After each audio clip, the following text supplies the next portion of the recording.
just gonna come down. It's working. That looks pretty good.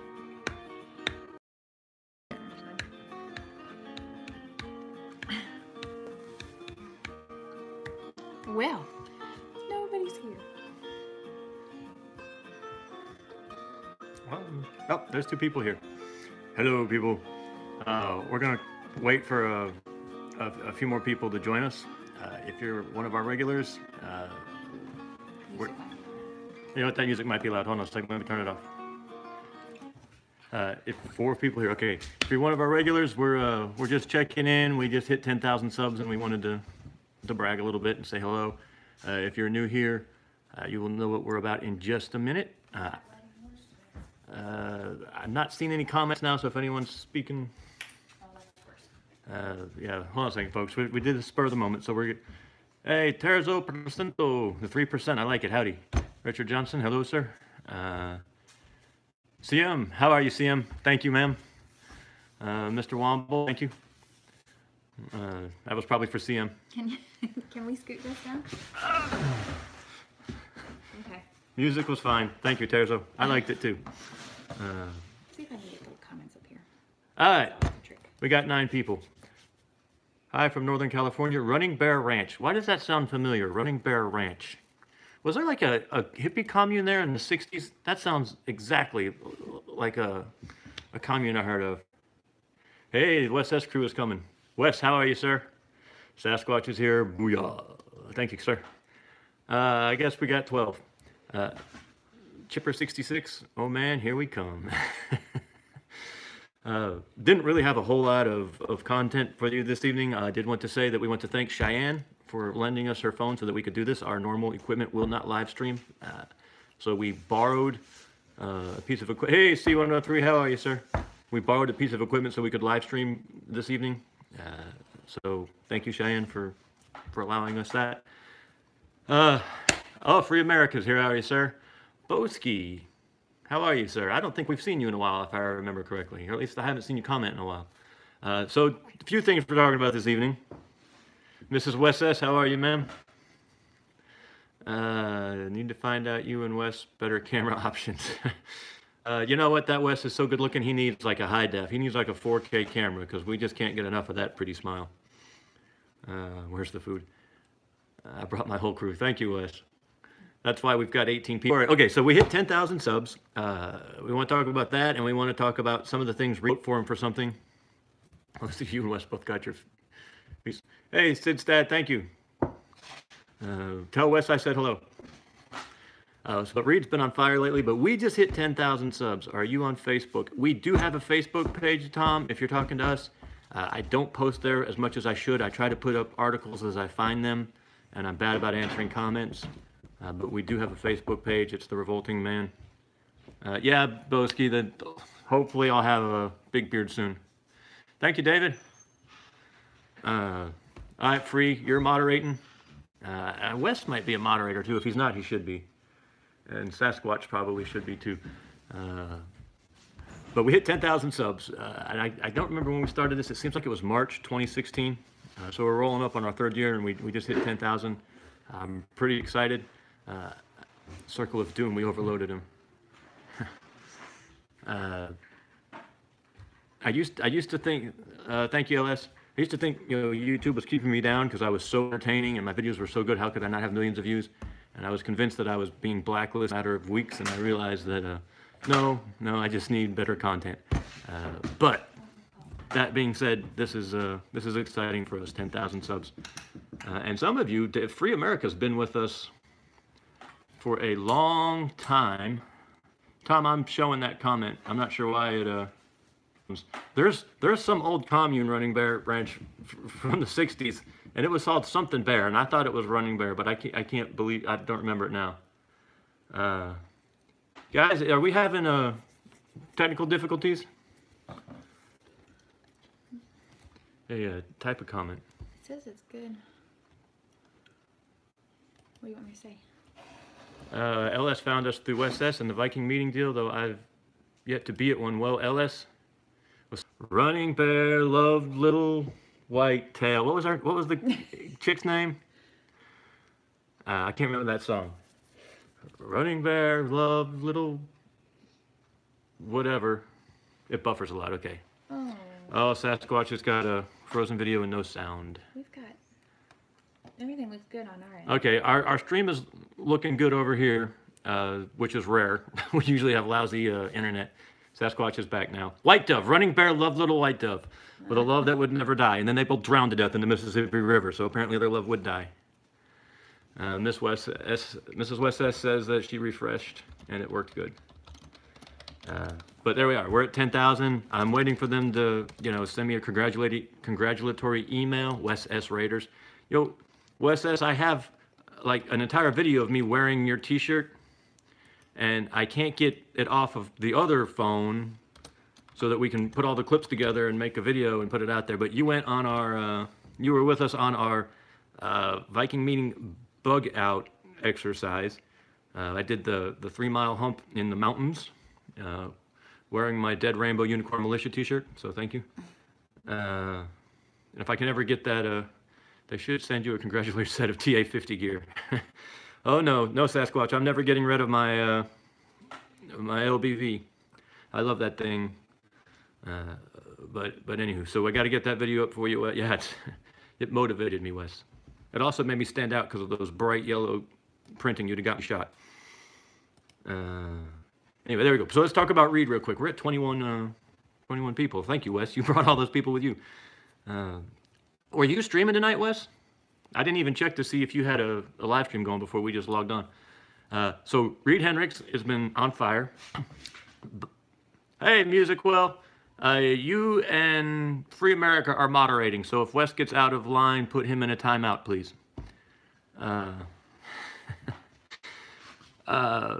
So I wanted to talk about Reed Hendricks and the Second Amendment stuff, but let's stop for just 1 minute and gloat. Let's just revel for one little second about this Virginia governor thing. If you haven't been paying attention, the governor of Virginia, ban hammers, the governor of Virginia is a raging pile of dog doo. I don't have words for him at the moment.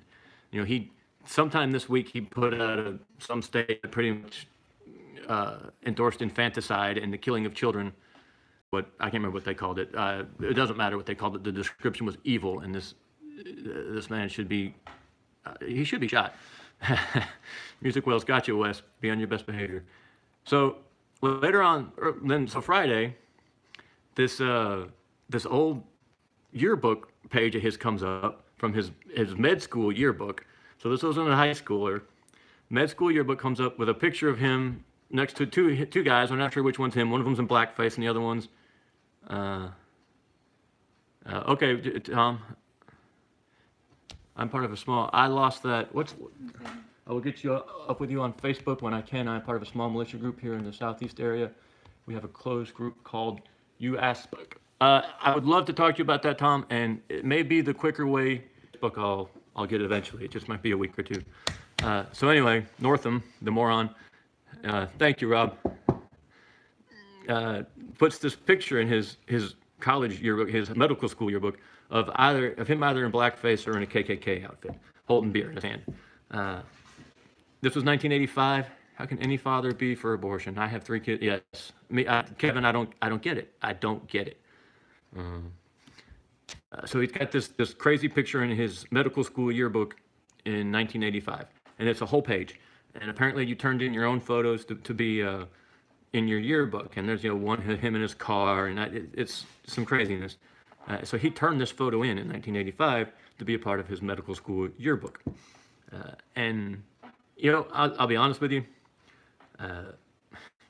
I'm willing to say young men are stupid. Young men are stupid. I was really stupid when I was a young man. But in 1985, that was a little late for this kind of stuff. It's a little late to be able to say that this was just an innocent prank. But still, you don't want to hold someone accountable for something they did when they were 20 for the rest of their lives. But still, he did this, and he was in the Virginia State Senate for a while. He was the Virginia State Lieutenant Governor. Now he's the Virginia Governor. And this is just now coming out, and the libs are apoplectic. They can't deal with it. They're just having a meltdown. and all I could think was that somebody somewhere needs to buy Brett Kavanaugh a beer. Because right after they did all that foolishness to Brett, now they've got their own problem. Not to their, I won't say to their credit, but they're calling for him to resign. The Dems are calling for him to resign. He's saying he won't resign.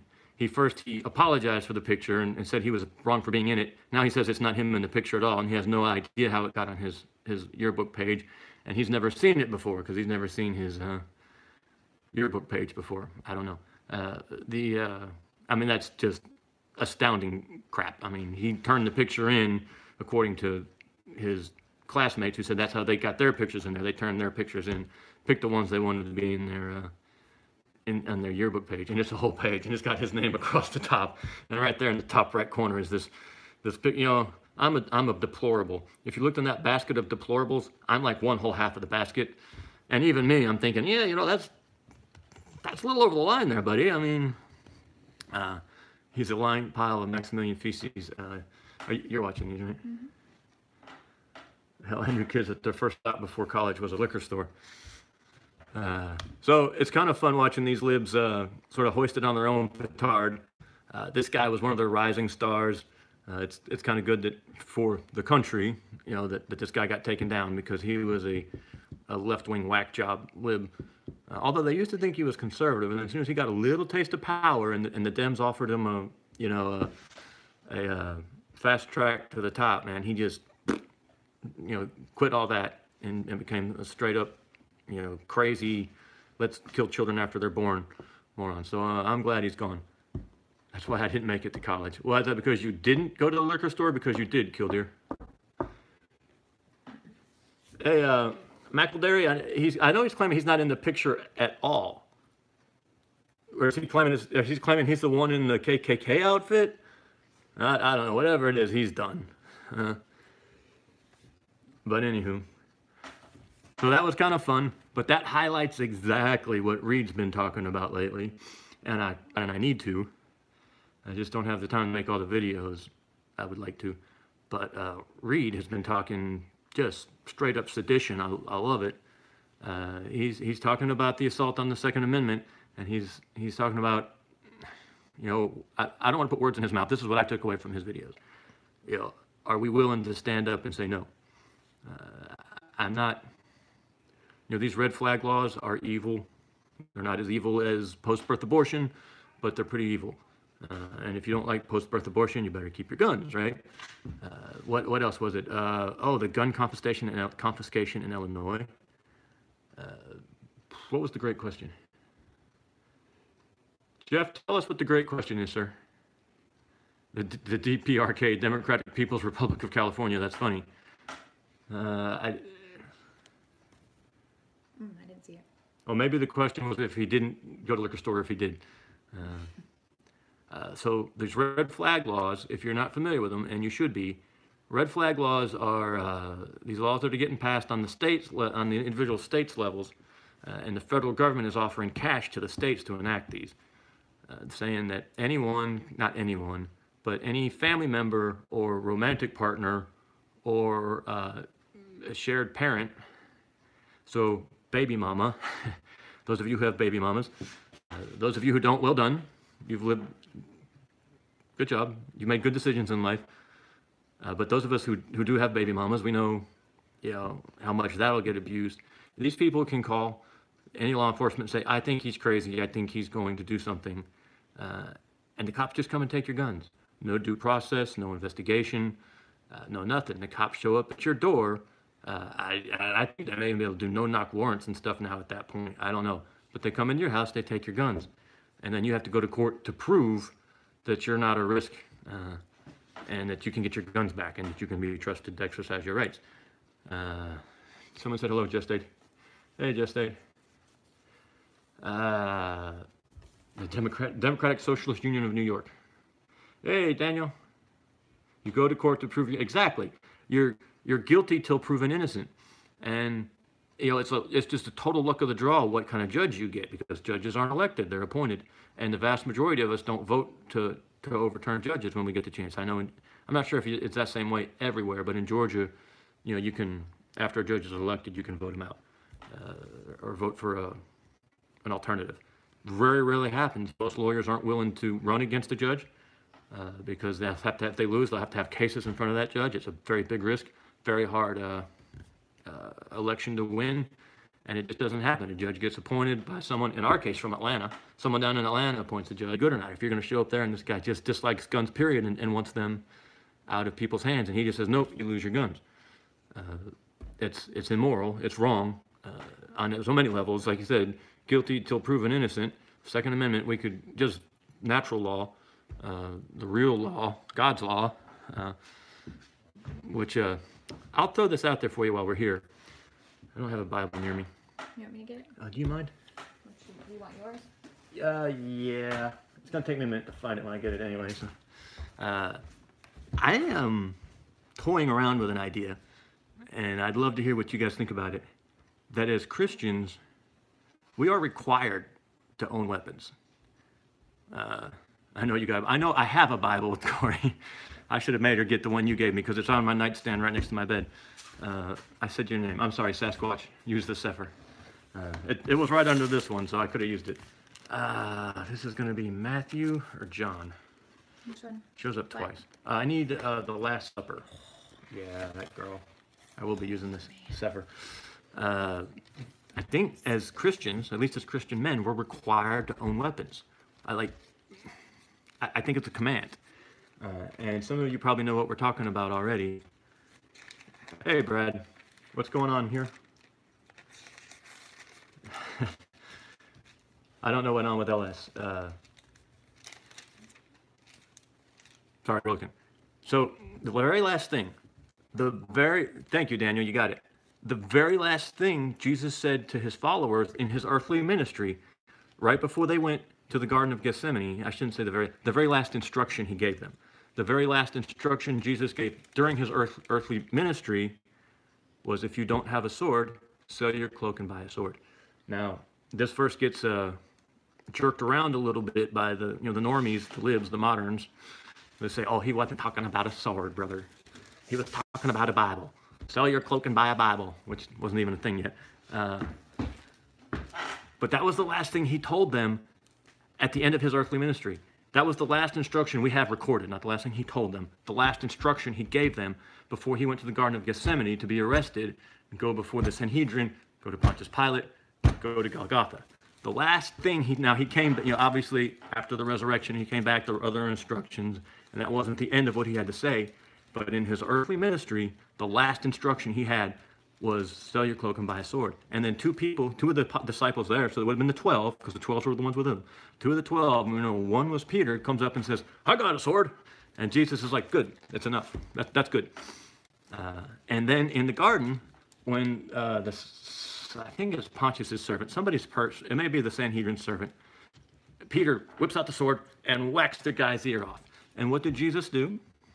He instantly rebuked Peter and delivered a homily about nonviolence and the evils of self-defense. No, he didn't. He didn't say that, hey, Frank, how you doing, sir? He didn't do that at all. We're struggling right now to get this. Someone can find this reference for us, and I bet Sasquatch, you might be the man for the job, because under pressure, the camera's on, we're not finding it. Well, are you looking for the one that says sell your cloak and buy a sword? Oh. I think that's before. Yeah, it's at the Last Supper. Okay, well, there's the Last Supper, but I don't. Well, it's not in all four Gospels. It's only in two of the Gospels is that related. And I think John is one of them. Oh. Luke might be the other. Hey, Speedy, how are you, sir? So Jesus is not only okay with his followers carrying weapons. Luke 22. Check. Corey got it. I keep saying Corey. I'm sorry, Sasquatch. Luke 22, 36 through 38.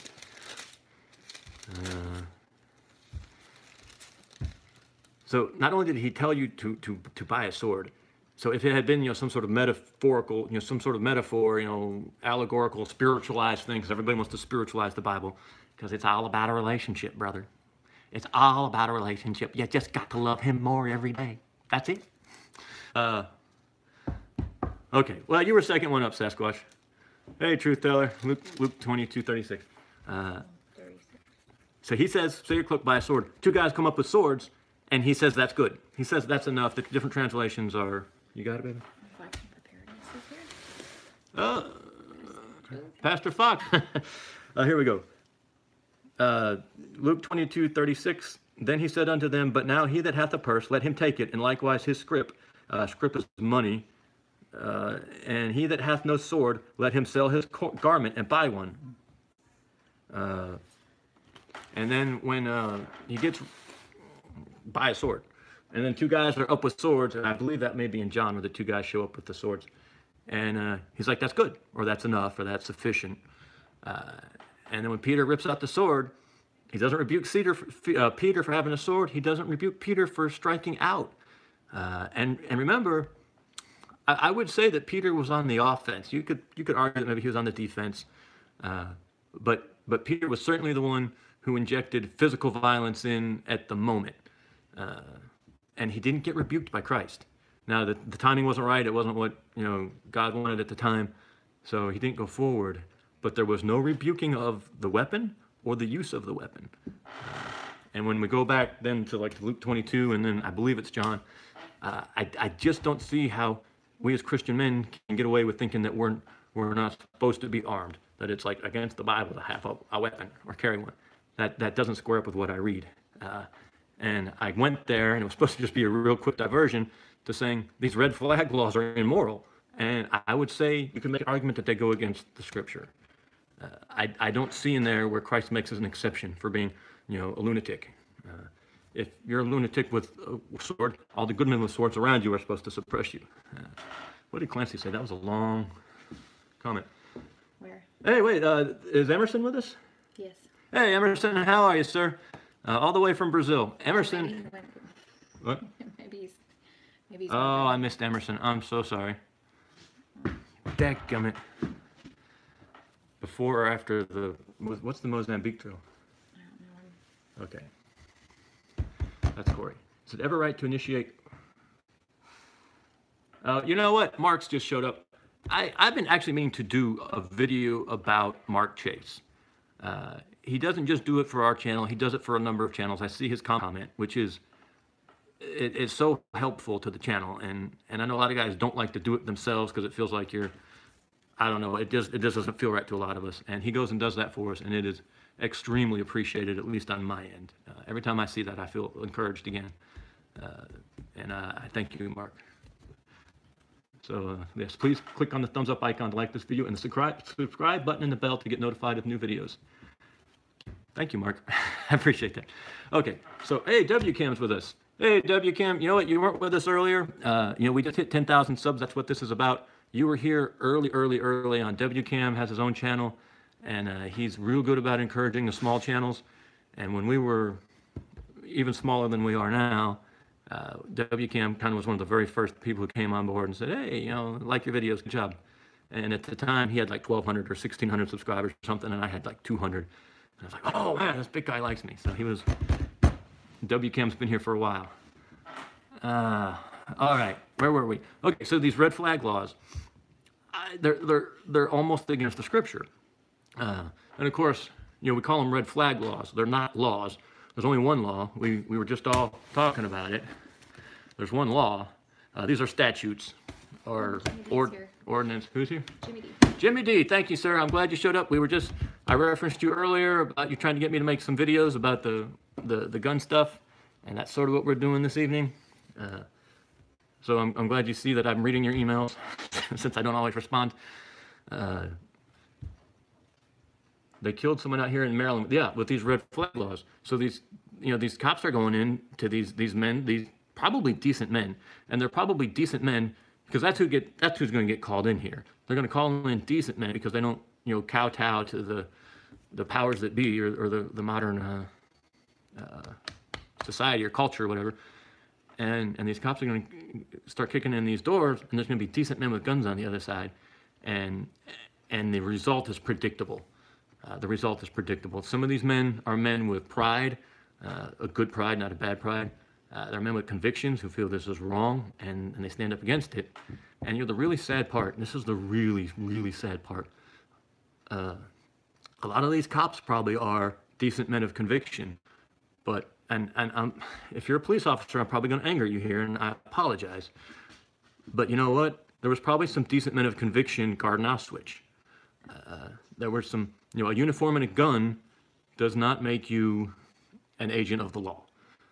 And we can go all over the place and show you uniformed men with guns who were doing what they were told and did evil, destructive things. It goes on right now. It's not like something in the past. This is still going on in the world today. And it is increasingly going on here. And some of these decent men with convictions have their uniforms, and they kick in these doors of other decent men with convictions, and the only one who wins are these global elites up there at the top. I hate sounding like a conspiracy theorist, but at this point, I can't deny it anymore. These I keep using this word evil. I need a better word than evil. These evil, amoral people up at the top who want to self-perpetuate this system that benefits them, they're up there winning because, there's one more decent man off the street. There's a few more guns off the street. The violence of the system has been proven once again. Because for every decent man they kill, how many okay men do they scare? It is evil is good. Oh. I'm not, you'll have to explain that, Jeff. Okay, Emerson. Emerson's still here. May I ask where giving the other chin falls on this idea of armed Christians? So Emerson, and Emerson is a very educated, smart man, guys. I talked to him some over email. I believe when he says giving the other chin, he means turning the cheek. Your use of the word is good. So here's our take on that, Emerson. And Emerson, I don't think you'll mind if I point out to everyone that you're Jewish. You don't share our belief in the New Testament. But we take turning the other cheek to mean when you're given insult, a personal insult, you're not allowed to respond to that personal insult with violence. But we look, especially a lot of the people on this chat, we'll look to the Old Testament and we'll look to the law and we'll look at those things where God commands us to respond with violence towards certain things. And he tells us we have to do this to remove the evil from the land. So we can't use violence for our own satisfaction. Vengeance is mine, saith the Lord. We can only use violence in the pursuit of justice, the pursuit of good. And that turning the other cheek is referring to, if, Pastor Fox decided he didn't approve of my message anymore, and he did a video saying, the revolting man is a revolting pile of dew. Please don't pay attention to him anymore. And then I got all angry. I was insulted, and I went and retaliated against him in any way. If I just got angry and mad and threw darts at his picture on the wall, that would be against that verse. It is not anything to say about nonviolence. We have a verse that says, and this is a complex verse, and you can make a lot of arguments about this verse. So I'm not saying that this is, but it says the kingdom of God suffereth violence, and the violence take it by force. Now that's qualified by a few things, but what it shows you is that this whole idea that Jesus was this sandal-wearing hippie with a hemp necklace with a little seashell in the middle of it is not true. That was not his message. His message was one, I believe, Emerson, that you would understand. It was the furtherance of the law. It really was. Anyway, I don't want to get so deep here, but suffice it to say that the New Testament message clearly is okay with the right kind of violence. Keep in mind two things too, Emerson, Pastor Fox just pointed out the same thing. He was the one who told me that. Turn the cheek was for an insult, not a deadly threat. I would even go a little bit farther than that, maybe. I don't know. Sasquatch wants to know if it's just for one's brother or for all. I would probably say it was for all Sasquatch, because the idea of who's your brother is this whole bigger deal. But I would be willing to debate that, and I don't have the text in front of me, so I can't at the moment. The other thing I wanted to point out to Emerson, though, is that the man who Jesus felt had the most faith that he met at all was a soldier, a Roman soldier. And when they describe, being a good Christian, a good believer in Christ, a big follower of the message of the Bible, they use terminology, militaristic terminology. You know, they talk about putting on your sword and your shield and your armor. Jesus really liked military guys. And I mean, you look at some of the people he liked in the Old Testament. King David was a man of blood. You know, what they say, Saul killed his thousands, but David killed his 10,000s. And this was a man after God's own heart. Abraham, you know, led a little military, at least one that we know of, a little military expedition to pursue thieves, man stealers. They stole people and goods. You know, man stealing in the law that came later, obviously, was a capital crime. Moses was a military leader. You know, that story with him holding his hands up and the battle was won. And when he put his hands down, the battle was lost. He had to hold his hands up. Moses was a military leader. The militia, I'm convinced, and will you go ahead and show that? Is a biblical concept. I see it in the law. You know, when the people came to the land, there was no king, there was no organized army. The host of Israel was supposed to gather 3 times a year. Oh yeah, Joshua was a huge military leader. You know, the host of Israel gathered 3 times a year. And if there was threats and the Israelites were being righteous, they all came out and met those threats.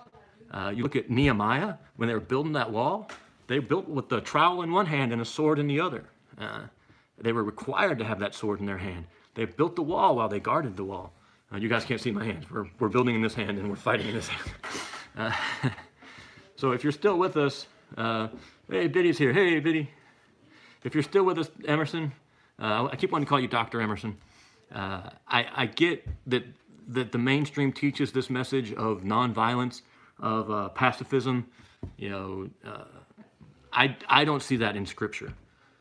I don't think you see it in the Old Testament, and you certainly don't see it in the Old Testament. And I don't see anything that changes in the New Testament. Now, so there are some things that do change in the New Testament. Thank you, Pastor Fox. But mostly what changes in the New Testament is that in order to be obedient, we have to get our hearts in line with our actions. And that's my take on it. The famous one is Matthew 5:28, where Jesus says, "You've heard it say, do not commit adultery, but I say if you look on a woman with lust, you have committed adultery." He wasn't enlarging the sin of adultery. The sin of adultery is this very compact, clearly defined sin of a married woman having sex with a man that's not her husband. But he said that if a man desired to have sex with a woman who was married to another man, that desire to commit adultery equaled adultery. So it was an expansion of the law, but it just made us get our hearts in line with our actions. People would debate that with me, and I won't fall on that sword yet, but I'm pretty confident in it, that most of what you see happen in the New Testament is that enlargement of following the law to having our hearts and minds in line with those actions. Actions are no longer just enough. So I am completely lost now. Where were we? Somebody give me, we were talking about red flag laws. There we go. So these immoral red flag laws and the gun confiscation in Illinois, and I'll be honest with you, I have not looked into Illinois' gun confiscation stuff, but I can't help but think it has this same potential to get good men killed, because this law is getting pushed from up north, from Chicago. And you get outside Chicago, and you've got some good, solid, everyday, normal people who probably like their guns as much as the rest of us, and consider them to be their freedom of their guarantor, the guarantor of their freedom's guarantor. So you're going to maybe see a little bit more of this with good men standing up and bad things happening, which, you know, everyone's mad at the NRA right now, and I get that. But it's really, really important to figure out some way to send some message that we're not asleep. Because what's happening right now, and this isn't a big pro-Trump thing, and I'll be honest, I'm kind of pro-Trump. But if you're not, I'm not being pro-Trump right now. But the left feels like they're winning at the moment. And, you know, they're pounding on Trump, and they're pounding on his administration, and they feel like they're winning. And they feel like they've got some momentum and a mandate to push this stuff real quick. And I just feel like people, right-thinking people, aren't standing up and being heard right now and saying, no, we're still here and we haven't changed a bit.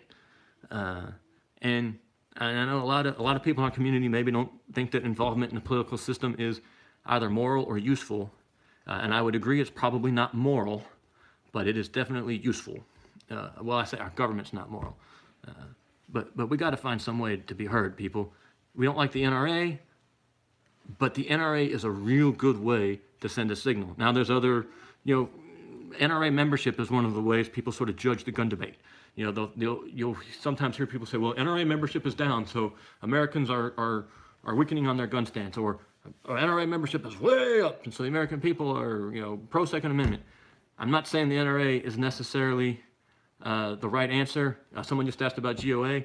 Gun Owners of America, a lot of people like them right now. I have not done the research yet. I'm not currently a member of the NRA. I have been in the past.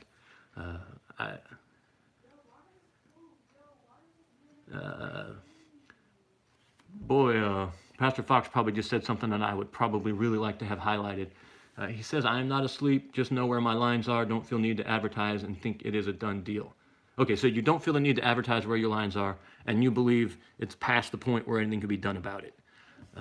I don't think that's an illegitimate position. Obviously, I think maybe we should still try to do something about it. Even just if we have a clear conscience for ourselves, well, we have to submit to a righteous government, and if the government's not righteous, we got to do something to make it righteous, and we got to be trying at least. But I mean, I get that. I mean, I see what you're saying, Pastor Fox. It feels like that for me. It feels like we've gone too far. There's no way to reel this thing back in, because who's the main people doing the reeling? The mainstream Christians, the church, Christians. I don't know why I do that voice, and they're pretty diluted. Even if you're with us here and you're not, Torah observant, if you're not, maybe even necessarily where we are, you've still got to look at the modern church and say, what the hell? There is nothing about them that's different than the world around them. And they're not going to be able to fix it because they don't have the truth. Even if you don't believe that Torah is a thing you should have to do anymore, you still got to be at Acts 15. Even if you say Torah's not where I got to be, you got to be at Acts 15. And what's Acts 15 say? Abstain from, I hate to use this word, fornication. It's not what we think. To us, fornication is sex before marriage. There is no such thing as sex before marriage in the Bible. When it says abstain from fornication, it's saying the word used there is porneia, and it's immoral sexual act, prohibited sexual acts. What sexual acts are prohibited? The ones back in the Old Testament in the law. And we're not obeying that. And especially when it comes to adultery, not even the modern church, the mainstream church, the Baptists, they're not obeying what God says about marriage, sex, and divorce and remarriage. And adultery is the same thing as idolatry. It's just not directed at God. It's directed at your husband. But adultery represents idolatry. You can't have adultery and have God's. Pastor Fox just said 1 John 3:4. Would you get that for us? Mm-hmm. You can't have it. And even those conservative Southern Baptists, they'll remarry anybody. They'll divorce anybody. And you can't do it. You can't do it. That God just won't go there. And you can't have God's blessings, and He's not gonna. Okay, did you say 1 John? 1 John 3:4, Pastor, is whosoever committeth sin transgresseth also the law, for sin is the transgression of the law. That's pretty much it. We lost 2 people talking about that. Sorry if we insulted anybody, but not really. But my point being, the mainstream church can't turn this thing around because the mainstream church is out of line. God punished Israel when the Israelites quit obeying His laws. And even if you say we only have to obey New Testament laws, the New Testament law says, so you can't get remarried. Biddy, that is a really, really, really complex topic. You can get remarried, but you have to do it correctly. So that's just a whole nother topic. I know when I say that, lots of people get wide eyes and their heads want to explode. I'm remarried. Mariah had 3 children when we got married. This is not we're not beating on anybody, trying to run you down. Remarriage is possible. God blesses many remarriages. It's just, you got to do it the right way, and you got to follow God's laws for it. And there is forgiveness. But we abuse that in the West, in America especially. We abuse that. You know, it's covered by the blood. You know what? It can be, but you're not guaranteed it is. I mean, you are guaranteed it is, but if you're not repenting, it's not covered by the blood. Biddy, you and I have known each other for a while now. I'm pretty sure your heart's in the right place. And even if your head got sideways a few times, you must be equally yoked. Yes, Jeff, you have to be equally yoked, but being unequally yoked is not a grounds for remarriage. Now, you can always divorce, but remarriage, it gets a little more complicated. But yes, when you marry, you're supposed to be equally yoked. Tinfoil hat, yes, me too. I have an ex-wife, I have a baby mama. I have done, if you name a mistake you can make with women, I've probably made it, including telling my first wife during the labor of our first child, it's supposed to hurt. That marriage was probably doomed from the start. Hey, Michael, how are you, sir? Did I just see BFL? Oh, BLM and Antifa. How you doing, sir? Are you a Freemason? I am not a Freemason. I know some Freemasons. Miss West said, no, I can't get remarried. Oh, you know, Miss West says, your situation is, hard cases make bad law. Your situation is one of those people. I'm kidding. Yes, the church turned them to be more accepted by the world. The point of all that being is that, Pastor Fox is probably right. The chances of turning this thing around are minimal at this point. I feel like I have to keep trying.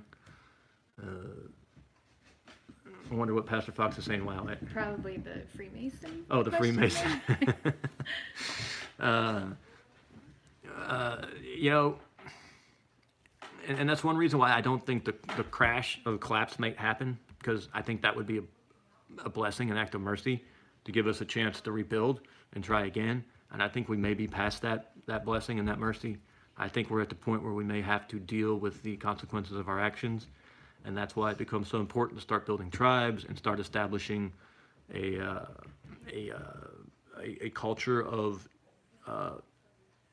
rebelliousness. There's another way to put it: rebelliousness against evil, against illegitimate authority. We have to kill this. This is going to sound hard to some of you. It is hard to me. I had struggled with this. We have to kill this idea of patriotism. We made our country an idol in our lives, and it became our country is right rather than we're going to make our country right.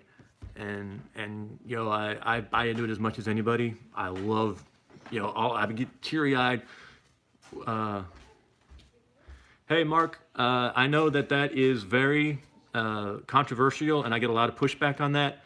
But yes, I do believe that sex always either forms or breaks a marriage. I believe I can back that up from Scripture. A lot of smart, educated people disagree with me and say really bad things about me when I say that. But I believe I can back it up. And where I go to start with that is when my page turner left. If you can't remember their name or how many, Mark, that's when forgiveness comes in and repentance and just falling on your face in front of a merciful God and begging Him to forgive you. But that passage that says, don't join yourself to a harlot, don't you know you join one flesh with Christ and all that. I don't have this passage in my mind. I'm sorry. That made it pretty clear to me that when you have sex with a woman, something powerful is formed or broken. Hey, Jay Snip. And even if there are exceptions, and that's not true, and I believe it is, but even if it wasn't, that's a really safe way to live your life. But back to the patriotism thing. I love the concept of America. I love the Stars and Stripes. I love the national anthem. I love standing at attention and when the national anthem played and the Pledge of Allegiance and all that stuff. It gets to me. It gets down into my little Anglo-Saxon soul, and it makes me want to do bad things. I suspend my moral authority and just do what I'm told, and my country right or wrong. And we can't do that. We can't do that. That's immoral. And that's what we have to start breaking in our communities and forming our tribes like the Mennonites and the Amish do. That sort of, they're not sort of, are separate from this stuff. that we say we're apart from this, and there's things we can't compromise on and things we won't compromise on.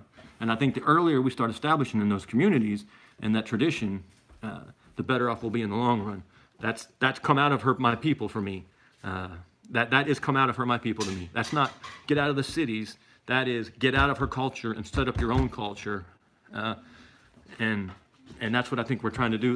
You know, Pastor Fox says his Viking meetings. He's told me his vision for those meetings, what he'd like to come out of them. And I think it is what it is. What was it? The men of Issachar who knew the times and did what was right, or anyway, that those Viking meetings, what could come out of those if we follow through on the vision is just vital. It's great. And I would love to see, that's why I'm so thankful for, I don't think he minds if I use his name. It is Vothkumpf. What is Vothkumpf, Pastor? We call him Pestilence Control on the videos. I won't use his real name. But he's the guy who organizes the Atlanta Viking meetings. Oh, Bothkumpf. I'm sorry, sir.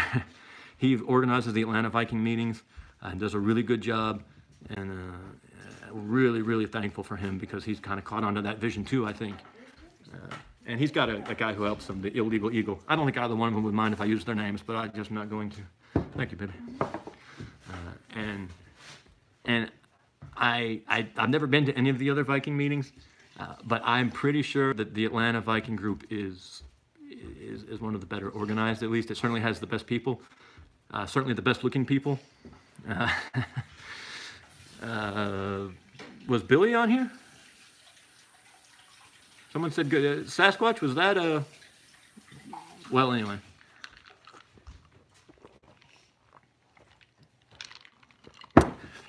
So we still haven't gotten past red flag laws.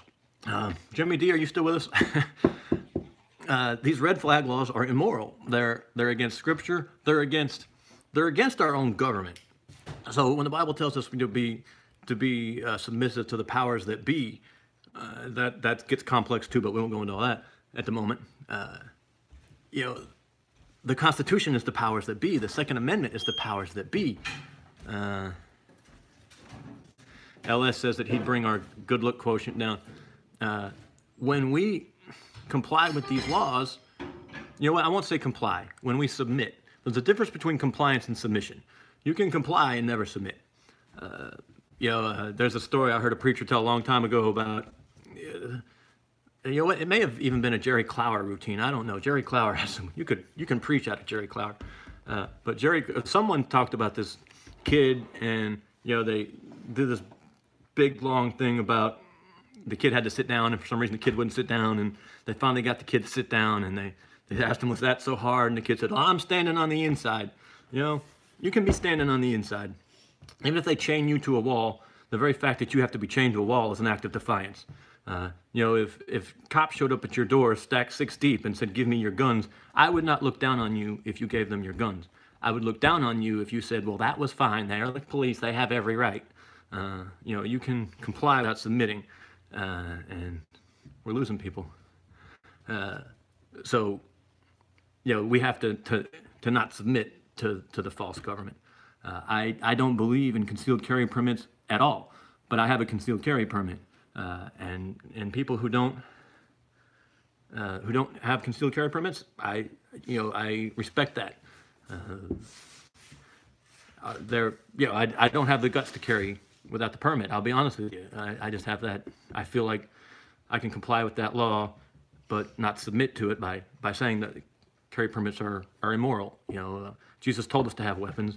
It should be assumed you're carrying a weapon. You should have a permit to not carry a weapon. You know what? That should be a thing. Gun permits should be so that you don't have to carry a weapon. You can say that you don't have any fingers, so what's the point? You should have a permit to not have a weapon. Oh, hey, Emerson's buying the Winchester. I'm assuming that's the Rossi 92, sir? I do not think you will be disappointed with that. There are a ton of videos on YouTube about that little rifle. What Emerson is talking about is that Brazil is loosening gun restriction laws. They've had fairly restrictive laws, and Emerson can probably tell us more about this. And they've just gotten a president in who's who's loosening those laws, and Emerson is going to get a Rossi 92, I believe, which is a remarkably serviceable little rifle. Fires 357, and I think it has 10 rounds. 10 rounds of 357 is nothing to sneeze at. John Browning did design the 92 Mark, as he designed so much. But that's what Emerson's talking about. Well, okay, now Emerson, you said a 38 Rossi. It does fire the 38, and I could be mistaken. It could be that it's only a 38 down there. But up here, the model of Rossi 92 that's sold up here, rebellion is duty. Thank you, Brad. Rebellion against the right things. Up here, it's 357, and the 357 is basically identical to the 38, but just a little bit longer. So they make it for the 357, and it can feed the 38. Now, you might not have a lot of 357 down there or something, and it may just be a 38. But I bet if you look, it probably takes both. God bless John Moses Browning. Yes, sir. Although I just found out recently he was a Mormon. For some reason, I didn't know that. He was a Mormon, and he had brothers. He had a brother named John. His brother was like John E. Browning, and he would use his first name to sell guns, and he would get guns sold just by being able to use his John E. Browning. And he designed a couple of decent ones. I can't remember what all he was involved in. He may have been involved in, I don't remember. But he was a decent gun designer of his own. Ask Houston SWAT about 357 mag. We won't go there. Okay, okay, so can we get past the red flag laws? Yeah, do it. They're immoral. I would say they're probably unscriptural. I won't fall on that sword. That's a very, very hard line to take. And usually if the Bible doesn't say something specifically, I will not say it's unscriptural. I would never tell you that it was a sin to take meth, because the Bible doesn't tell you it's a sin to take meth. I can tell you all sorts of reasons why the Bible tells you it's a bad idea to take meth, but I would never tell you it's a sin. Only God gets to define sin. You know what? This is an important concept. Let's get off on a... can you get the creation story, the serpent and Eve? Mm-hmm. This is important. This is you know what? This is really, really important. This goes to the root of everything. So we've got this immoral government making laws, statutes. Chapter 3. All right. Okay, I'm just going to read this whole thing, and stick with me, folks. I know this is boring, but the important stuff is always boring. Okay. Now the serpent was more subtle than any beast of the field which the Lord God had made. And he said unto the woman, Yea, hath God said, You shall not eat of every tree of the garden. And the woman said unto the serpent, We may eat of the fruit of the trees of the garden, but of the fruit of the tree which is in the midst of the garden, God hath said, Ye shall not eat of it, neither shall ye touch it, lest ye die. And the serpent said unto the woman, Ye shall surely not die. For God doth know that in the day that you eat thereof, then your eyes shall be opened, and you shall be as gods, knowing good and evil. Okay. The original sin was that Eve aspired to be God by choosing good and evil. Only God gets to pick good and evil, sin and righteousness. And when our government tells us something is wrong, that the Bible tells us is right, that's the original sin. That is the serpent, whispering in Eve's ear, for God doth know that in the day ye eat thereof, then your eyes shall be opened, and ye shall be as gods, knowing good and evil. Only God gets to tell us what's right and wrong. And red flag laws are wrong. It is immoral. It is against the Bible on a whole host of levels. Here I go again. Okay, we'll start. First off, it's against our system of government, the Constitution. It's taking people's property. That's stealing. And then we're commanded to be armed. I got 3 things right there to tell you red flag laws are wrong and against the Bible. Now, there's not a verse in here that specifically says red flag laws are a sin. So I won't do what Eve did and try to know good and evil. But I can tell you that stealing is wrong. I can tell you that rebelling against the government that is in place, if it's a righteous government, is wrong. And our Constitution's pretty damn good. And I can tell you, as a man, I think not being a Christian man, not being armed, is probably wrong. So can I tell you that red flag laws are a sin against the Bible? No, but everything they accomplish is a sin against the Bible. Just like meth may not be a direct sin, but I can go through here, you know, chapter by verse. They need you, Pastor Fox. I don't know what they need. Maybe that's getting far afield, but they're immoral. So why do they hate guns? We all know why they hate guns. I should do something fun real quick. What's fun? AK-47s suck. All right, somebody run with that. I'm kidding. AK-47s don't suck. They were an interesting and historically significant weapon that met its design parameters. It's just not a really good weapon compared to modern weapons. So let me see if anyone gets mad at me about that. We all like to argue about guns. I guess I kind of covered everything a little bit. I've never had 80 people for a live stream before, I don't think. This may be Yeah. So I kind of don't want to stop talking. Point Man's talking about the Luke 22. I wish we could, who said something about the AK? TRM just got the willies for the AK. I don't like the AK good peasant rifle. Thank you, Pastor. Yes, the AK is a great peasant rifle. If you don't know how to shoot and no way you can learn, the AK is the rifle for you. Weapons are simply tools, equalizers. That's CM. That's a heck of a gal right there. It is telling us our battery's dying. Oh, let me plug It is in plugged here. in. Okay, so our immoral government cannot tell us what's right and wrong. Jimmy's still with us. Thank you. Oh, Jimmy has a bone to pick with PJF. Let's hear what this is, Jimmy. Swamp Fox owned an AK before an AR. Hey, pretty. Sorry. Tinfoil Hat prefers to reach out with the 308. For sale, one AK-47. Wes, I think it's a fun rifle. I'd like to have one in the safe. It just wouldn't be my go-to. Anyway, I wanted to hear what Jimmy wanted to say to PJF. But here we go. Enfall, great rifle. A little heavy for my taste, but great rifle. So are we talking sedition? Are we talking about Mark is correct? The AR-10 is the greatest combat rifle of all time. My opinion. Thank you, Let It Snow. Music Well still likes his AUT-6. I tell you what, Music Well, the BAR in AUT-6, one of the great weapons of all time.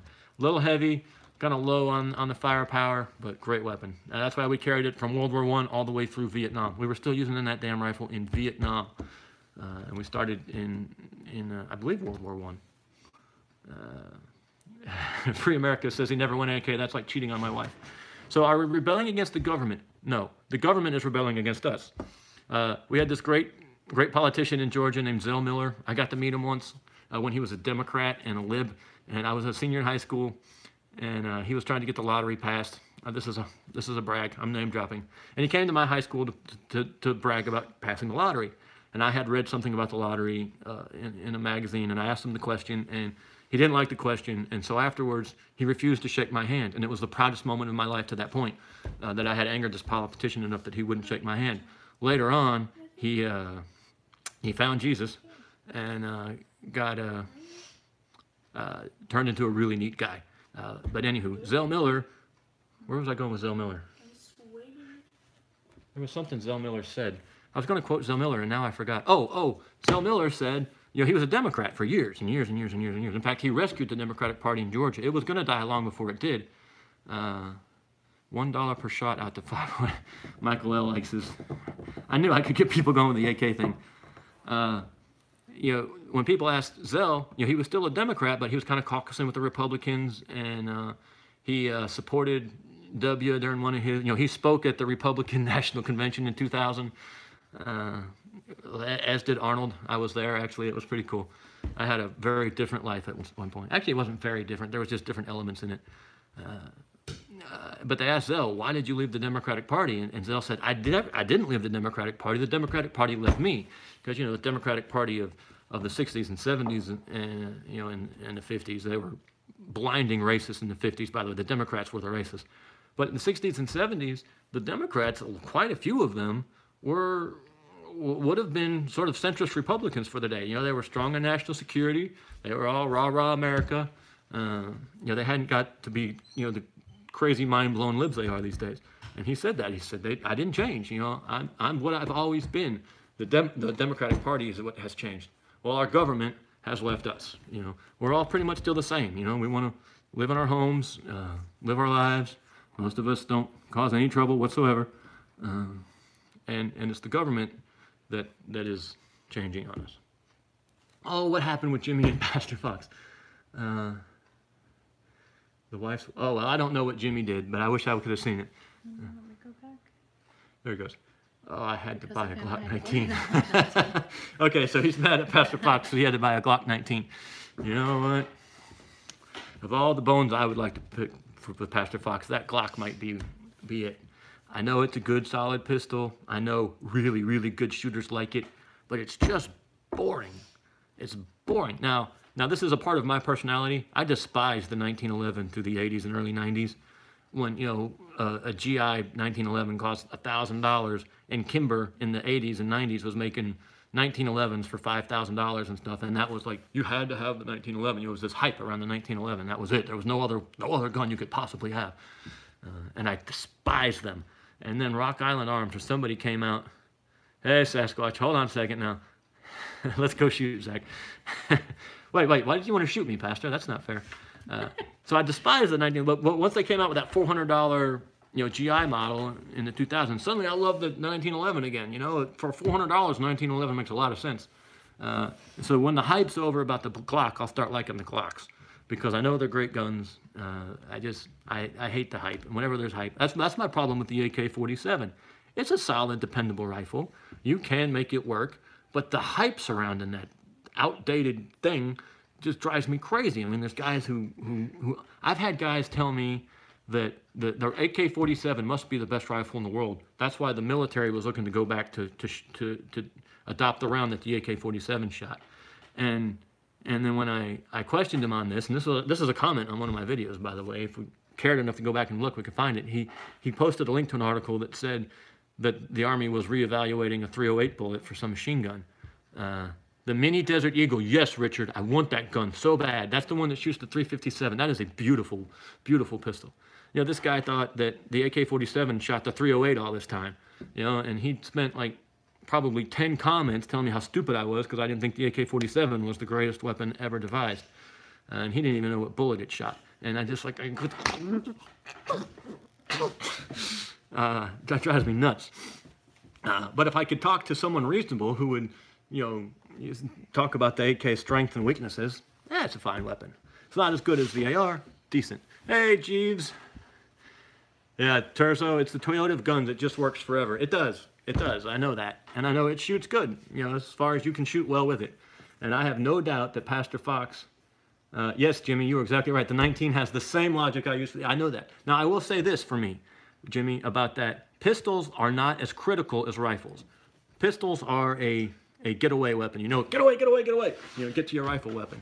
And you can, in my humble opinion, be a little less than completely uniform with a pistol. You know, in England, in the British military up through almost World War II, British officers had to supply their own sidearms.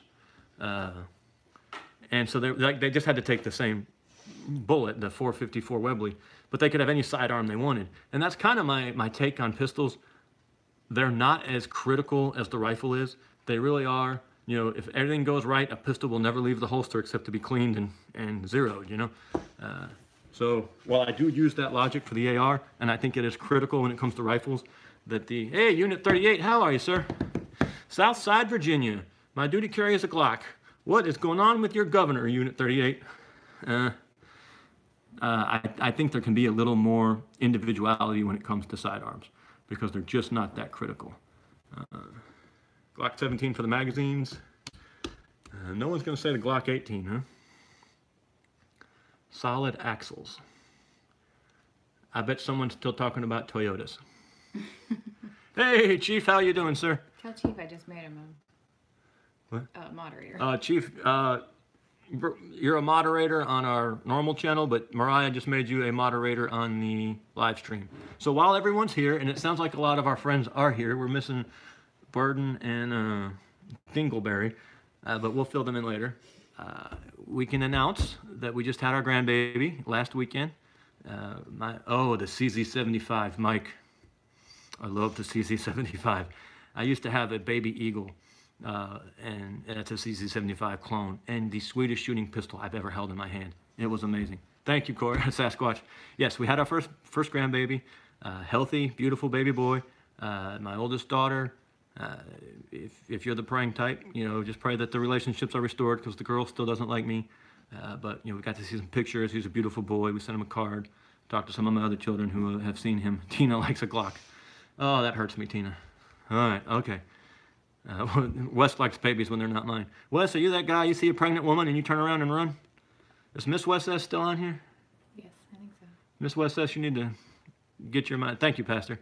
And on that note, we have a baby of our own. Emerson is 211 here. You need some rest, my friend. Yes, Dr. Ferreira, you have our permission, sir. Good night. Thank you for staying with us for so long. What did you wait a minute, doctor, before you leave, what did you think about my answer about turn the other cheek? I'd like to hear what your thoughts on that, if you've got just a second before you, the H&K USP. Now, I owned briefly an H&K USP. My brother got in some money problems one time, and he had to sell me his H&K USP. And it was a nice pistol. But at the time, and this would have been about 2004-ish, no, 2001-ish. I'm sorry, Biddy. We'll be right back to the baby. Someone talked about guns. He had to sell it to me, and I was not impressed with it for the money. Emerson says he's going to write an email. Okay, Emerson, do that. Thank you, sir. I was not impressed with it for the money. Now, I'm sorry. Now back to... We have a child on the way, so we're going to have a baby younger than our grandbaby, at least one. HK VP9, love it. I'm not familiar with that one. And I don't know if Mariah is ready to say this or not, but I'm ready to say this. We're going to have an unassisted home birth. Yeah, I said it on my last Oh, you said it on your video? I did. Okay. So that's our big exciting thing right now. We're starting to get ready for that and think about it. Seriously. Sniper hat, I think that you're just talking about the USP you bought it used. I'm sure if it was any cheaper, I think it would have been a great, it was a really good pistol. I didn't see the money. But now it was a 45 too, and the 45 got little tiny working hands that are really only good for holding shovels. And it was a little big for my hand. But the unassisted home birth, we're gonna have this baby here. It's kind of been we've sort of been trending that way anyway. Each birth, we've been going to the hospital for the 4 children we have together. Chief is about to buy a Glock. Can anyone change my mind? Chief, not and be honest, but I will say this. Why would you pay, $500 to $600 for a Glock when you could go and pay $250 for a Ruger Security 9 and not have any less of a pistol? That's my question. And the Security 9 is still hammer fired. And I think, now I don't know this for a fact. Hammer time. Dun, dun, dun, dun. No hammer, don't hurt him, and the rest can go and play. Can't touch this. I'm sorry. Please forgive me. I don't know this for sure, but I have been told that the hammer fired does better than the striker fired on cheap ammo. High point. Thank you, Bob. Actually, I don't disagree. I mean, for the money, the high point's great. So that's just my personal, but I have a distaste for Glocks right now, even though I can tell you, yes, they shoot great, they shoot fine, they're reliable, long-lasting, quality pistols. I just have a distaste for them, and I love Rugers anyway. I'm a fanboy when it comes to Ruger. Kiddie pool, Trina. Are you talking to me about the Glocks, Trina? No. Oh. I thought she was making fun of my Glock. So anyway, anyway, back to the baby. So unassisted home birth, I've actually done one before with my first wife. Our 3rd child was an unassisted home birth. And of all of the births, and I have, this will be my 11th biological child, and then I have my 3 adored stepdaughters. That one at home with that 3rd child, that unassisted home birth, was the easiest, simplest birth of all of them I've seen. And I missed a couple. I was deployed on one, and I stayed home for another, so to watch the kids so my mother-in-law could go. But of all the ones I've seen, that was just the most easiest, peaceful birth. And when the baby came, we actually didn't know she was coming. It was like a total surprise. There was no name has to leave. No name, thank you for being with us for so long. it's just the most easiest, peaceful birth of all of them. And so I'm looking forward to this one. Richard Johnson says, get an RP Remington. They fixed it now. Thank you, No Name. That's very kind of you, sir. M. Dempsey loves his Ruger American pistol in 9mm. And you know another one I like is the P95. We made a mistake in America when we did not adopt the P95 for the military. Terzo says Glocks will eat any ammo. So I didn't know that for sure. Terzo, I have read that, but I did not know that it was. Thank you, Man Against the Machine. I appreciate that, sir. But I know the Glocks are great pistols. There's no way around it. Okay.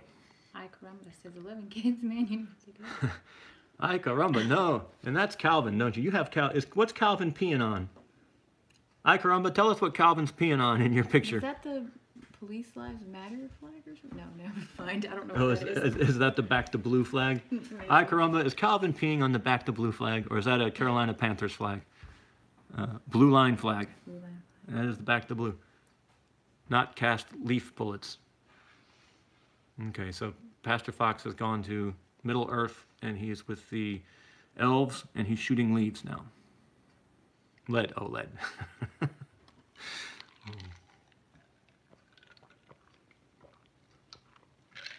Shauna says I look like her ex. I hope that doesn't mean that you hate me. Sheepdog Patricia Bunny says the lead is very hard on the 9mm. Sniper Hat has a P95, can handle very hot loads, as Rugers tend to do. Yeah, Rugers are way overbuilt. I mean, they're just gigantic. Oh, Shauna, he died. I apologize, Shauna. I sometimes make jokes when I shouldn't. Thank you, Wes. Wes, I'm very glad you came over here because you brought 30 people with you. I Carumba says, I support honest cops. They're just hard to find. I think I Carumba may have found his own, his people. Yes, Biddy loves her Rugers too. You have an SR-22, don't you, Biddy? I think you told me that at some point. How much ammo do you suggest for a rifle, BLM and Antifa? So a combat load, and I think you need at least a combat load, is 7 full mags. So most rigs will have spots for six mags either on the chest or in your mag pouches, and then you'll have 1 full mag in your rifle. So each mag is 1 pound. I'm sorry. Each mag is 1 pound. So you're carrying 7 pounds of ammunition at that point. And when you're carrying things on your back, we'll want to see what Wolf Hunt said. I'll come back to Wolf Hunt. We'll get to you in just a second, brother. When you're carrying 7 pounds, that is not insignificant weight. Now, if you can carry more ammo than that, that's great. 4-inch Ruger GP 100 is one of my favorite handguns too. I carry the Security 6 right now, 4-inch Security 6, which is the forerunner to that. Pastor Fox says, how much ammo? More. Yes, he's right, more. But a combat load is 210 rounds, 7 fully loaded magazines, and I think that's the bare minimum. That's kind of what was expected of the general militia, not 210 rounds, but a combat load was what was expected for the militia to maintain in the early days of the Republic. Are you talking to us, Sasquatch, about cubic foot space at our place? However much, 2.4. Hey, thank you, Point Man. I appreciate that, sir. That's very kind. So that's what I say. And of course, more. Pastor Fox is completely right. The more ammo you can have, the better. You cannot have enough ammo. You want so much ammo that you scare the government. They're like, my God, there's 5 billion rounds of 5.56 out there. What do we do? Wes says 6 30-round mags is very heavy. Just saying it takes hiking very, very cardio-friendly. Yes. Oh, Viking Pastor Fox points out, and he is correctly right, that I am a sissy infantryman, and that the real those who hunt in dusty the bearded men who hunt in dusty places. I just read that recently, and I thought it was a great line. The bearded men who hunt in dusty places carry a lot more because they're not getting resupply. And that's an interesting. Since he brought that up, he just made me think about it. You know, the militia isn't getting resupply, and I know some of you guys don't like that term, but I do. You're not getting resupply, so maybe those 13 mags is a better idea. And I guess on my rig I could have the 6 on the chest, and I could maybe put those. Shiloh says 16 combat load. I could put those 2 mag pouches back on the belt, and then I'd have 12 plus 1 on the gun for 13. What do we do, Ahil? I only have 1 round in my front shirt pocket. Okay, Barney. So what did Wolf Hunt say? Okay, Here we go. Okay, Wolf Hunt lives in Canada, and I'm going to be turning 18. First off, Wolf Hunt, you are a precious commodity. There are so few young men, and there's even fewer young men who are worth a damn.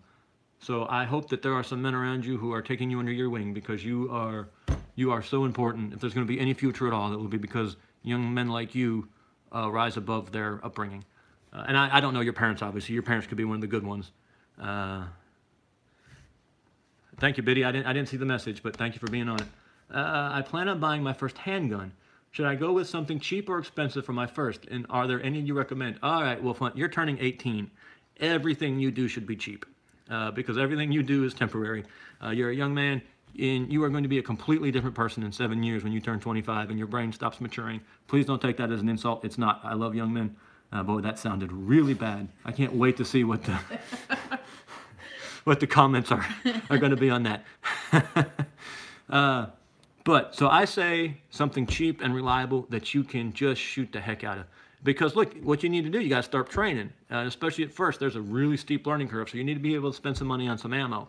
So if you bought a $250 Ruger Security 9, that's just what's on my mind because I was just talking about it, as opposed to a $600 Glock, you've got $350 you can now spend on ammo and range fees. And you can get some serious training in. And you can just shoot the barrel out of that thing and not have to worry too much about it. And when you do your young man things like go camping and drop it in the water because you were looking at a girl, it won't kill you. And by the way, I encourage you to go camping and look at girls. That's good. Just don't drop your pistol in the water. But you will, so buy a good, reliable, cheap one. And I would say hold off, because here's the other thing. You know, there's this, you know, some people don't like Glocks for legitimate reasons. They don't like how the grip feels in their hands. And I think there's just some people that grip's not good for. You know, I love that CZ75 and the Berettas. Just as you get older, you're going to figure out what you like more. So why spend a lot of money on a pistol that you may not really like once you start shooting a lot of them and you start finding your preferences. So buy something cheap. Buy that High Point. You know what? People make fun of that High Point. I love that gun. I think that's just brilliant. You know, a $200 brand new pistol that people can rely on. Yeah, there's nothing wrong with that High Point. Start with that. Start with my, you know, that Sniper Hat just said the LCP. I looked at that LCP. We borrowed one and brought it back when we were looking for Mariah's pistol. And I don't like anything that leaves my pinky out there in the air. So I was holding it, and my pinky was just out there on nothing. And even on 380, I just never felt like I had a good, firm grip on it. So I know why people like that LCP. It's handy, it's small, it's light, it's great. You can slide it into anywhere, and if you needed it in a pinch, that's a great little gun. Would that be my choice for? I'm fired. Well, Jimmy, you tell me what you think. What should the boy's first gun be? That's why I don't like the LCP. Oh, I'm fired because I never felt like I could get a good grip on the LCP. Or because I said get a High Point. I don't know. We'll have to see. Jimmy D is a gun snob. He does a lot of shooting. He knows a lot about them. He's more knowledgeable than I am.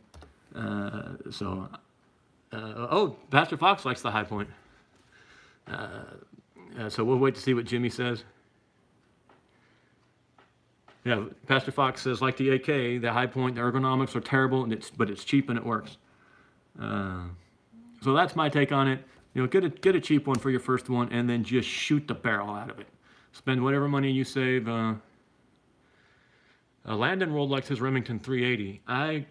Yeah, all those little pocket guns are great. That's probably real similar to the LCP. Sniper had his 81-year-old dad was carrying his LCP. I don't think that should be your first handgun, or even your only handgun. But I do think a cheap 9mm is a great place to start. There was somebody else that was asking about I don't know where it was now. Rifle, pistol combo. Okay. There we go, right here. I'm looking at getting a pistol rifle combo that uses the same ammunition. Any recommendations? This is my favorite topic right now, Eric, so thank you for asking this. So I think there's two ways to go with this. So there's a revolver, basically 357, although someone got mad at me the other day and said I should have chosen the 45 Colt. But you can go with a revolver lever action, or you can go with semi-autos. And here comes Good night, Destination. We appreciate you. And Sasquatch is right for the 357 mag for wheel guns. Although 41 mag is a wonderful round, it's just you can't find it and it's too expensive. But so here's my question for the semi-automatic. Is there the 9mm is the obvious choice, although the 10mm may be becoming practical. So Pastor Fox, his question is about a same caliber, a pistol and a pistol caliber carbine in the same caliber. So like maybe an AR-9, maybe you're saying to go with the Glock. I have a Ruger fetish, so for me right now, I'm kind of salivating after the PC9, the new 9mm carbine from Ruger. Although I've held one, I haven't got to shoot one. They're heavier than I think they should be. For some reason, they're like almost 7 pounds or something. But pair that with you want to pair them that take the same magazine. So if you went with the Ruger Security 9, you would want the Ruger carbine. Now the Ruger carbine, you can take either Glock mags or Ruger mags. So if you like that one, and there's a lot to like about it, you could carry a Glock if that's what you really wanted, and you could have that 9mm carbine. The problem with the 9mm carbines is that you got to have a 16-inch barrel, and 16 inches starts robbing power from the 9mm. I believe, I'm pulling this off the top of my head, 300 blackout in a pistol. But whoever said 300 blackout in a pistol, I would like to know about the pistol that comes in. Yeah, Pastor Fox does not like our pistol caliber carbine idea here, so he's poo-pooing the whole idea. He is smarter than I am. He has certainly shot more than I am. So we will give his opinion the credit it deserves, and then we're still going to talk about pistol caliber carbines. So please forgive us. The best barrel length for a 9mm is like 11 inches or something, and that becomes a short barreled rifle. Now you can't have the shoulder braces, and it'd be technically a pistol, but if you wanted to have a full-size stock, you have to SBR it to not have a barrel that robs power from your round, or velocity, I'm sorry, robs velocity from your round. So then is 9mm actually the one you want in your pistol caliber carbine? Because, it's just difficult to have it set up great, or right at that 11 inches or 10 inches or whatever it is. I still say 9mm is probably a great choice. Here's why this is an interesting conversation. Because a 9mm carbine in an urban and suburban environment probably provides you all you need. You got a 125 grain bullet, and I'm pulling this. Thank you, Trina. Have a good night, ma'am. I'm pulling this from memory, so I'll have this a little bit wrong. So someone please look this up. But 6.5 Grendel, intrigued. Yes, I have a guy I work with just bought a 6.5 Grendel. I might get to shoot it. I think coming out of a rifle length barrel, 125 grain 9mm is somewhere up around 1,400 or 1,500 feet per second. Someone check me on that. You want another topic? No, Biddy said something. And you know what? 125 grain bullet at anything over 1,200 to 1,300 feet per second, that's 357 Magnum territory. That's doing everything you need out to 150 yards. And you can have magazines and ammunition that fit in your pistol. I think it's a really interesting concept. Now, what's really interesting is when you take 357 Magnum and put it in a rifle-length barrel, and suddenly you start getting some surprising numbers. A 357 Magnum in a 20-inch barrel is, so you got like let's just say you use the regular loading, it's that 125 grain bullet again. It's going up close to, and I'm pulling this from memory, so please forgive me if I get this wrong a little bit, but close to 2,000 feet per second. So you got a 125 grain bullet at 2,000, somewhere around 2,000 feet per second. That's within spitting distance of the 7.62 by 39, which is a 124 grain bullet. And I think out of a 20-inch barrel, it's going 2,400 feet per second. But very few people actually shoot it in a 20-inch barrel. The AK, I think, has a 16-inch barrel, so it'd be a little bit shorter. It's actually a 357 out of a rifle-length barrel is within the range of the original 30-30, which was a lot slower because it was made for, the original 30-30 was made for black powder. So it's just kind of an interesting concept when you got a pistol caliber carbine. Blah, blah, blah, blah. Trying to say that 5 times. PJF has many tools in this box to choose from. That was cryptic, and yet not cryptic at all. So I really like this concept. I know it's sort of the popular thing right now everyone's talking about, and you always got to be careful for fads. And I'm such a hypocrite because I don't like it when the guns themselves are fads, you know, the Glock and the 1911 and all that. But I really like this pistol caliber carbine concept. Hey, Terzo, Palmetto State Armory is not far from here, their Greenville store. I like to go up there and just look around and dream. I hope one day they'll see me up there and they'll say, "You're the revolting man, would you like to test a gun?" They haven't yet though. Anyway, so that pistol caliber carbine thing, I really like the Ruger PC9. There's some interesting AR9s, you know, AR set up to take 9mm, and Palmetto State is doing some of the most interesting ones. I could ask them Sasquatch, but they just feel weird. Where was I? What was I saying? Oh, I like it. You know, anything that works like an AR, I think is good. But I believe the AR 9mm are... I still have my old Taurus pump action 357 Royale. It's waiting for us to meet up for some range time sometime. Yes, Dempsey, I want to shoot that thing. That is the most interesting, to me, rifle around. That pump action 357. I love how slick that pump is. I'm gonna have to cipher a way to pimp. Someone's pimping me. Was that Sasquatch? I'm gonna have to cipher a way to pimp you and others for such things. You know what, Sasquatch? If you could find a way to do the marketing for some of these guys like myself who hate that aspect of it, you would be doing a kind thing. What have you does not matter as much as what is usable for the job. Have one of each. What you have does not. I didn't read that right. Oh well, I missed it. You want a big question? Yes, ETS is here. Sorry he's late. Thank you for showing up, ETS. It's good to see you, sir. Also been around forever. ETS, we're celebrating our 10,000 subscribers. I know you have been around for a long time, so we're thanking everyone who's been a part of that. And Did you know Halfcan was here? oh, I'm sorry, I did not see Halfcan. Okay, where did he go? Hey, Halfcan, thank you for being here, sir. If anyone can strike up a conversation with Halfcan, he is, to say interesting would not be covering it. Oh my gosh. Halfcan is fun. Actually, you haven't been emailing me lately, Halfcan. What's up, brother? Did you go back to London for work? I know you said that you were probably going to have to. Dang it.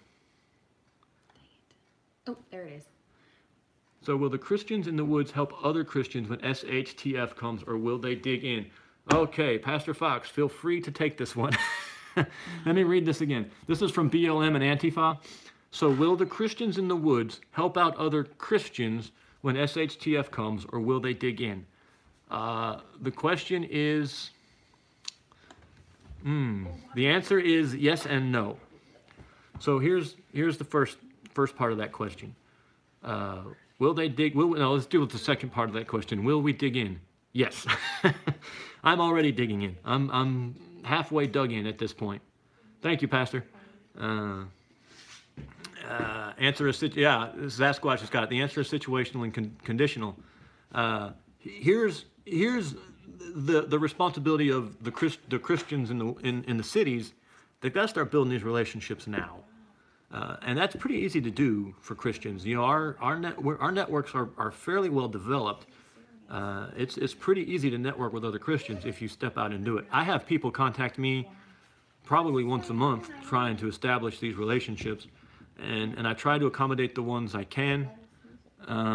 Thank you, Biddy. But are you going to be able to show it? You know, the balloon goes up, the EMP hits. And I got something else I want to talk about. Kind of an interesting. I wish Integrative Preparedness was on here. He sent me some books I'm reading, and they're really interesting. You know, the EMP hits, and you're a part of this wave pouring out of the cities, and you show up on somebody's door, and you show up at the front gate of Shofar Mountain. Or I want to call our Shofar Valley, but it may be too derivative, and I haven't asked Pastor Fox's permission yet. But we live down in the valley. But you show up at my front gate, and it's as part of this wave, and you start telling me I'm your Christian brother, help me. I mean, Thank you, Vladimir Lenin. I know what we'd say the Bible says, and I agree with that. But at the same time, you know, I'm required to give 10%. Maybe, you know, I'm not even required to give that. The tithe is a debate. We are required to give something from our first fruits. So I have to give something. I don't know that I'm called to, hey, William, how are you, sir? I don't know that I'm called to try to help everybody. I know we could talk about, you know, the loaves and the fishes that fed the 5,000 and all this stuff. And Corrie ten Boom has an interesting story about some miraculous providence that happened for her and her sister in the concentration camps. And if you've never read Corrie ten Boom's story, I believe the name of the book is The Hiding Place, and you should read that book. I mean, definitely, if you've never read Corrie ten Boom's story, read that book. Amazing woman. So have you worked to build those relationships beforehand? Have you done a modicum? Yes, thank you, Pastor. Boom. Thank you for being here, sir. Pastor Fox just nailed it. Did the 5 wise virgins share their oil with the 5 foolish virgins? That kind of answers your question right there.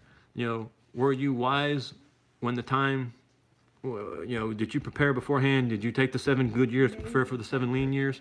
If you did, you probably don't need my help. Now, I do believe that on my end, you know, I would not be, in my understanding, I wouldn't be able to turn the dogs out on anyone who showed up. But I can tell you this, working age men who showed up to my place wanting help would probably not get it. And I don't know what to tell you about women and children. That's just a hard thing.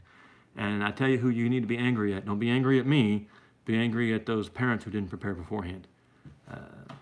And we'll deal with it when the time comes. You should talk about what's his name's book. Yes. So we. I don't know where the first one is. Steve, but the second one's Good Samaritan. Oh, now you're complicating things, Pastor. Tell me what you mean about the Good Samaritan, Pastor. What if the wives were prepped and armed? I hope they are. I'm going to try to tap dance here for a minute. We'll see if we can get Pastor Fox to tell us more about the Good Samaritan. So Stephen Smith over at Integrative Preparedness sent me a couple of books that he'd written, and they're called the Stonemont series, and I believe one is called The Reversion, another is called, how about us old guys, Zach? Jimmy, you're fine, get over here, all right? Just get here and we'll take care of you. And they're pseudo-fictional books. I'm going to do a video on these books, but I want to talk about them right now just because this is book 2. Yeah. Oh, you know what? I lent book 1 to Daniel. Oh. So the Burley Carpenter has book 1. Were you taking a Squatch? Yes, Squatch. Yes, Sasquatch. You might have to go pick up Jimmy and bring him in, though. I don't know if he can walk the whole way. So this is what they're called. This is the Revival, book 2 of the Stonemont series. Mariah's reading this one right now, and I'll read it as soon as she's finished, and then we'll do a video on it. They're pseudo-fictional. They're an interesting read, and I haven't read the second one yet. The first one is pretty compelling. There have been times, you know, when I was cheering and times when I was so angry I was going to throw that thing down. But it really makes you think. And it's entertaining. You know, it's fiction. It's written like a novel. I won't really. Can I make tiny mud houses? I can make tiny mud houses. Yeah, I'm watching your survival shelter videos, Wes. Yes, you can come. God, that's going to be 500 people here. And he just talks about the EMP hits, and he talks about how he'd rebuild. And he starts small with his family, and he's prepared. And if he's really as prepared as he says he is in these books, this guy is prepared. But it really gets you to thinking about what would you do, what should you do, and even if the EMP doesn't hit, if the crash never comes, you know, it just gets you to thinking. So this is the Stonemont series. This is book 2 by Stephen C. Smith. And he says on the back here that he's Stephen C. Smith of Integrative Preparedness, so I hope he doesn't mind that I used his name. He put it on his book cover. But interesting book. I have a link for where you can buy it. I will put them in the description of the video we do on this. Plant more watermelon, Zach. I'll bring the chicken. You're going to bring them chickens all the way from Texas? They're going to be some skinny chickens by the time they get here, Wes. I would be blessed to be able to form a mag, but needs contact to contact. I missed that. I'm way better. Okay. I'm sorry. Hey, Patricia, I missed that comment. You talked about wanting to join a mag. Post your general location and see if there's anyone in here who knows anything. I have an extra can of carrots. I don't like carrots. Then bring your carrots. Hey, Alexis, how long have you been here, Alexis, and not said anything? Has anyone seen Alexis? Dadgum, you girl. How was Dubai? Was it Dubai or was it, you were in Dubai for something? Alexis is a gaming athlete or something. She was in some kind of, she went overseas. Anyway, good night, Alexis. I'm sorry we didn't know you were here. We would have called you out. So there you go. Get Stephen C. Smith, Integrated Preparedness. This is called The Revival. I think book 1 is The Reversion, but that's kind of a weird title. All right, Dean's here. Dean, how are you, sir? We were talking about you earlier. American Life wants to know if he's blocked or something. American Life, I don't think you're blocked. No. Have you been saying something? Whatever you said, repeat, and we'll keep an eye out for it. Duke of Sandwich. Oh, so the only person we're missing is Burden. Damn it, David. I should get my phone and text him. All right, so I think, well, we'll hold off for a few minutes. We're back up to 81. We're gonna stay up just because Dean just got here, and yeah, we don't want to all like leave as soon as Dean gets here. Everybody thinks. Hey, Three Basket Living's here, aren't they? Someone? Don't they have a channel? I don't know. That sounds familiar. All right, Dean. So we're talking about Dave needs notification. You know what? I bet YouTube unnotified him again. We're talking about our 10,000 subscribers, Dean. You missed the conversation about right and wrong. William lives in the hills of West Virginia, which is right about where you'd want to be, unless the solar grand minimum is coming, or the grand solar minimum. I always say that wrong. In which case, West Virginia might get a little chilly. That's kind of what I'm watching for, is innocent until proven guilty.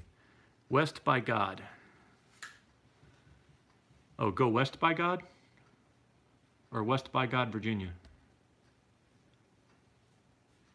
Okay, yeah, I subscribe to Three Basket Living. I thought I recognized the name. Thank you for the subscribe back, Three Basket Living. Sorry. We all need to get ready. The storm is real. Yes, yes, we do. Anyone in the Camp Lejeune area? Not me anymore. Platoon 2081. I was Platoon 2041, Platoon 2081.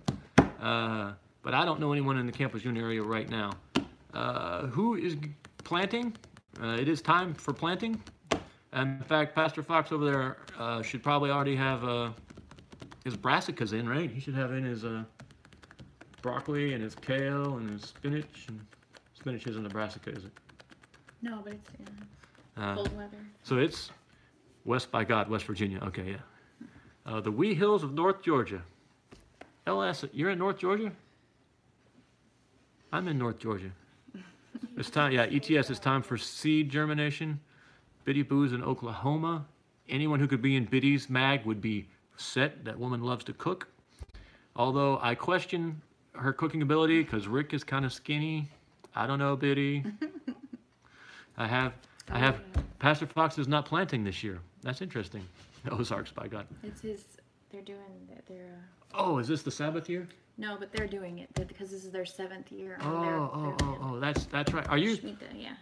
Shemitah for us? Did they do a video on that? I don't know. Did you do, if you did a video, I got to go back and check that if you did a video or not, Pastor. Sometimes I don't remember what you told us when you were here, name drop. And sometimes what I see on your videos. So I'll have to go back and look through and see if you have a video on that.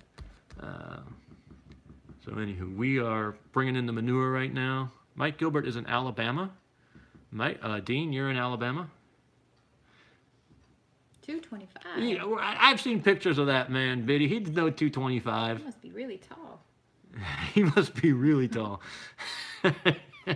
First time I saw a picture of him, I thought you were starving him.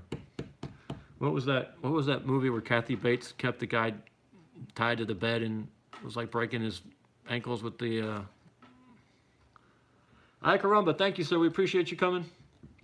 Thank you for the congrats. We hope we see you again. Oh, Biddy says he's 6'3". Yeah.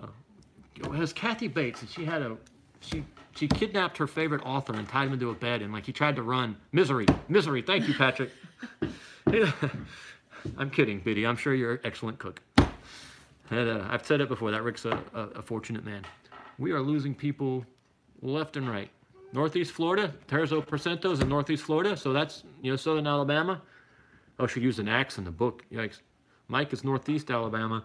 Mike, you might be able, old broken down man job. They're in Northeast Alabama. We have some people who are, thank you for that link, Pastor Fox. We're showing it right now. And the Sasquatch is, we have some people in Northwest Georgia arresting Grandpa Face. Southwest Florida. Oh, did he say Northeast Florida? Yeah. Northeast Alabama. Yeah, that's what I'm talking about. And the other guy's Southwest Florida. I'm sorry, East Central Illinois. Occupied territory. But if Northeast Alabama, if you check in a couple every once in a while, we've got some guys who, LS, yeah, we're close to Tennessee and Georgia line. LS, I'm sorry, I think you've contacted me before, and you're very close to us. I don't know why we've never met up. Northwest Montana, yuck. Dempsey's in the. I mean, I'm sure it's beautiful. I'm sure it's beautiful, but you know, there's like 6 weeks there in the middle where it's beautiful. Did you get better internet, Zach? No, Jimmy, what we did is we borrowed my stepdaughter's cell phone. And she has a newer cell phone. Not happy about it right Yeah, now. she's not. We should thank her again. We were supposed to thank her. We thanked her at the beginning, but my stepdaughter lent me her cell phone to do this, and she just has a newer one, and it streams better. All right, Pastor Fox is out. Good evening, sir. Thank you for stopping by and being so patient with us. And I never saw what you said about the Good Samaritan, but oh well. That's what I get for talking so much and not listening. All right. And that link he left is way back up there now. I'll have to go back. We had 0 likes. We had 80 people watching this thing, and no one liked it. I'm sure there's. Eastern Ohio, Frank. Oh, good night, Frank. Shannon James. How are you, Shannon? Yeah, Shannon has been with us for a very long time. Shannon, we're celebrating 10,000 subscribers tonight, and you have been here for quite a few of those 10,000. So, yeah, Sasquatch, come down. You promised to bring me a gun to shoot too. What was it? You said it was like a V something, not a VD. Don't bring me VD. Okay, now we're getting weird. Oh, we have 68 likes. Okay, Biddy, I'm sorry. On the little phone I'm looking at, it just shows 72 people on and no thumbs up, but I have 73 likes, so I did get somebody. AK and a Model 59, that's what it was. Yes, I would love to shoot those. Please do come down, because I have an idea for a funny video to do with an AK, and I don't have 73 likes. 3 Basket is 75. Oh, no, 76. Thank you. But I don't have access to an AK, so I need one to do it. The drums are awesome for AR weapons, William. About to hit 80. Patriot Plumber. We are originally from the Robertson, Illinois area. We are now at the southern tip of Illinois in the middle of the Shawnee National Forest. The Ruger 44 carbine. Yes. It was called the Deerfield. That's Southern Jersey redneck Cox. The Ruger 44 Sorry. It was called the Deerfield. And it was a really neat little rifle. And they had the 5-round rotary magazine, and it didn't sell well. And they did away with the Deer Stalker. Thank you. There was something called the Deerfield too, though, Mark. But you're right. That one was the Deer Stalker. I can't remember what the Deerfield was. And that was a really neat little rifle. Do you have one, South Jersey? Because those are kind of highly sought after. That was later. Thank you. Yeah, I think, Mark, the Deerfield was like they brought it back or something. All right, and somebody said, do we have land around here? Mm-hmm. Okay, so here is the unfortunate reality about Northeast Georgia. It is growing. The American Life, the Deer Stalker was a 44 Magnum. We are growing. So there is land available. It's not as cheap as it used to be, but it's still there. So, you know, it depends. Are you looking for big acreage? You're going to pay at the nose for it around here. And it's going to be good land, though. We've got beautiful land. If you're looking for a small homestead, then yes, there is good land out here. We bought our place for $30,000 about 8 years ago.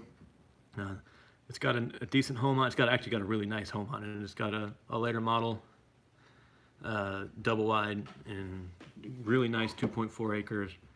Now, there were some reasons why it was that cheap. It was a repo. The road is weird. ETS, good night, sir. Thank you. So there's land to be had out here, and you can get, anywhere for up to, say, 10 acres with a whole house on it, is reasonable. You're not going to get large tracts anymore. What's the deal with the other tour folks all flocking to the Ozarks? I don't know, man, but they love it out there. I'm going to see if we can't tempt some of them this way, though. But I'm really interested in families with young children. I'm going to need spouses for all of my children. So if you have young children and you're Torah observant and you're reasonably good looking and your children are going to be reasonably good looking, we might help you find someplace to live. Ruger carbine and 45, Camp carbine and 45 ACP. I've heard of that, but I don't know much about it. Come to Missouri, great gun laws. Oh, Retard's got the original tube-fed 44 mag. That'd be cool. Does the large black population of Atlanta and Savannah dictate Democrat governors and representatives? American life, Savannah is not a huge issue. The larger black majority in Georgia is in Macon. And certainly the urban areas, it's not just a black-white thing. All urban people tend to be more liberal. We are on the cusp. We're just not sure which way this thing is going to fall, one way or the other. We are right now, all of our constitutional officers are Republican. Both of our legislatures are Republican. It was a shockingly close race for governor this last time. Stacey Abrams was the Democrat candidate, and she was a terrible candidate. And she still ran a surprisingly close race. So it's hard to tell where Georgia's going to go in the future. I would like to think we'll stay this deep red conservative state. I can't promise you that is the case. If anyone wanted to come to this area, I would actually tell them to go to extreme northwest South Carolina, which is only, right. We're right on the border with South Carolina, and extreme western South Carolina is nestled right up there between Georgia and North Carolina, and there's some beautiful rolling land, and it's still inexpensive and a low cost of living. And I think South Carolina is going to stay red a little bit longer than Georgia has the possibility to. But who knows? We might fall one way or the other. But that leftist vote has been creeping up on us, and especially with the movie industry coming to Atlanta, it just feels like we might lose something. I don't know. Is it gun friendly? So C103 is on here. He's Georgia. So if you get outside of Atlanta, actually even in Atlanta, Georgia's gun laws are pretty good. We don't have constitutional carry. We're hoping to get it this year. I can't promise you that we will, but we are a shall issue state. So if you apply for a permit, you will get it unless you're a felon, and you can carry to a lot of places. Pretty much you can carry everywhere but government buildings and somewhere private property that doesn't specifically say you can't. So the gun laws here are decent. I actually like our gun laws a little bit better than South Carolina's right now. You ever step in dog poop barefooted? Yes, but usually chicken poop, Nathan. This guy's trolling. Yeah, far more than dog poop. It's mostly chicken poop. Yeah, and Georgia's also homeschool friendly for now. Terzo has 2 beautiful daughters. I have 6 fantastic sons. We'll stay in touch, Terzo. It says they're crazy, though. Oh, no, I can't have crazy daughter-in-laws because I need lots of grandchildren. I've got this plan for a tribe, and just dated my gun laws suck. Oh, Nathan Lejeune really was trolling. Miss West S got him. Thank you, man. I wonder what he was saying. Canada's gun laws are terrible. Yes, Wolf Hunt, they are terrible. But you can get the SKS, which is surprisingly surprisingly competent weapon for what it is. Alabama is pretty good. Although you guys voted in that disaster of a senator. I can't remember his name now. Moderators, if you guys need to block Nathan, go ahead. Hey, MDJ and Coda, Springfield XD and all series 45 cal. MDJ and Coda is someone we'll be meeting up with here shortly. We're talking back and forth about that now. Hopefully we'll be able to get together in the next week or two. Dum-dum-dum-dum-dum-dum. And Richard Johnson. Thank you, Music Wall. I don't know what's going on there. Michigan sucks. Looking at land in Douglas County, Missouri. Anyone know about Missouri? Yes, talk to Jimmy. Jimmy knows all about... Free Raven. Free Raven, how are you, sir? You've been with us for a long time, too. Free Raven and I met over my controversial 762 video, and he ended up converting. So I count that as one of the great accomplishments of my life. That is it Free Raven now? He changed his name. But he's now a 556 guy, but he's not happy about it.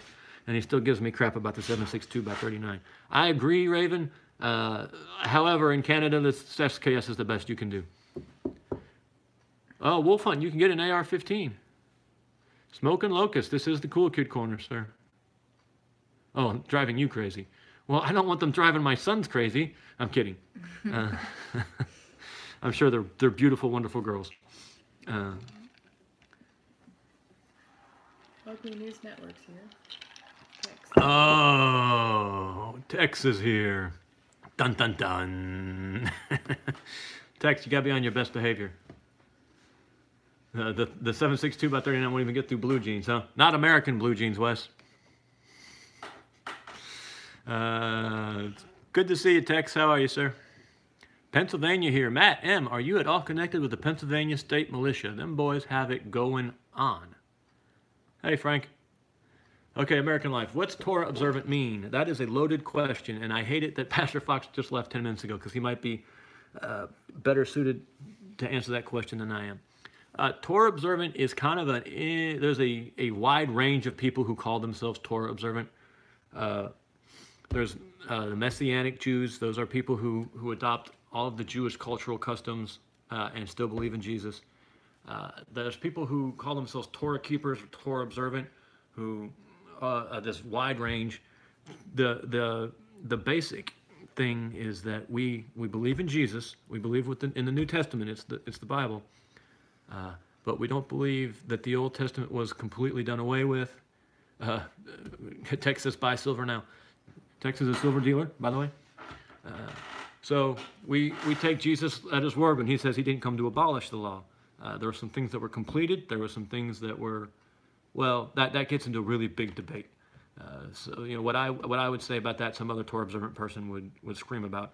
We tend to be an argumentative lot. We tend to be pretty passionate about Torah, we call it. Generally, for most Torah observant people to accept you, they're going to expect that you'll be, thank you, Ms. West S. They're going to expect that you observe the Sabbath. Some people argue about what exactly the Sabbath is. Generally, most Torah observant people will say it's sundown on Friday to sundown on Saturday. Some people talk about a lunar Sabbath. Some people do some other stuff. I heard somebody one time who said it was Wednesday. But generally, they're going to expect you to do the Sabbath, and they're going to expect you to be serious about it. They're going to expect that you observe Passover, at least. Those are kind of the two bare minimum things that most Torah observant people are going to expect you to do for them to consider you to be Torah observant. Beyond that, most of them will also assume that you will either will be or soon will be doing the other feasts and eat clean. Thank you, CM. They will expect you to eat clean. And then after that, you know, there's some people who believe in tzitzits, you know, wearing the blue and white fringes. Some of us would say that you're okay to do that, but it's not required for non-Israelites living in Israel. That Israelites outside of Israel and non-Israelites altogether aren't required to wear the tzitzits. And so then people start getting into law. Now, eating clean is way more than just not eating pork. There are a whole host of things you're not allowed to eat other than just pork. It's more what you're allowed to eat rather than what you're. Hey, LS, you are close enough that you will be able to do the feast with us if you want to, LS, because we're looking for groups. We are going to try to host a Sukkot and camp out for a week and do Sukkot with a group, and then you would be welcome to do Passover with us and any of the other ones. You don't want to be around us for the Day of Atonement. It sucks. It's terrible. We lay around and groan all day. I lay around and groan all day. But you're close enough, LS, that we should, if you really want to do a Torah observant thing, that we should get together. Because we would also like to, yes, no, Jimmy, it's not that there's no bacon. There's no pork bacon. You see now, you and I are Anglo-Saxon, although I think that your last name is more Celtic. We love our pork, but you can have beef bacon. Beef bacon is really, really good. Bacon is the way you treat a certain part of an animal to preserve it. And we've gotten used to thinking that bacon is pork, but bacon is not. And I know turkey bacon is a lie. That is a lie of the devil. It's a trick to try to drive people to not follow Torah, because you eat turkey bacon and you want to throw up in your mouth. But beef bacon is really good. I actually like beef bacon more than I used to like pork bacon. But what I do miss is hard salami. I think that's the only really thing I miss. And only then, because you put it on grilled cheese. A hard salami grilled cheese sandwich is pretty much the best comfort food. LS likes turkey bacon. I'm sorry, LS. Maybe you can't come to Passover with us because I hate turkey bacon. Jimmy D loves pork bacon. Hard cheese says deer bacon. Oh yeah. You could do deer bacon. American Life. It wasn't meant to be a loaded question. I'm sorry. I shouldn't have said loaded question, but it is a complex question. Why this adherence to the teaching from a land and time when your own ancestors lived thousands of miles north at that time? Because American Life, at that time, my ancestors lived thousands of the miles to the north, and they were illiterate, filthy, dirty, violent pigs that worshiped trees and practiced human sacrifice. I love me some Anglo-Saxon history. I think we're some of the coolest people in the history of the world. But when I look at what we were before Christianity found us, or we found Christianity, I don't want to go back to that. We were, when the tribes that became the Anglo-Saxons left northern Germany and invaded England, the people there described it as being like the apocalypse. They said you've never seen that much death and burning and rape and pillage. We were terrible people. And you know what? I'm sure there was a guy that looked just like me that was running around worshiping trees and sacrificing humans and bashing people in the back of the head and throwing them in peat bogs. And I don't think that's what we want to go back to. Christianity, I know lots of times when Europeans criticize Christianity, they say it's because it's a weak pacifist religion. As the Torah types, we reject that. We don't see that in the faith at all. That is not who Jesus was. That is not what the God of the Bible is. It is a strong, robust, masculine religion where we are called to hold certain lines and not compromise on certain ideas. And this idea of a weak hippie Jesus is a lie.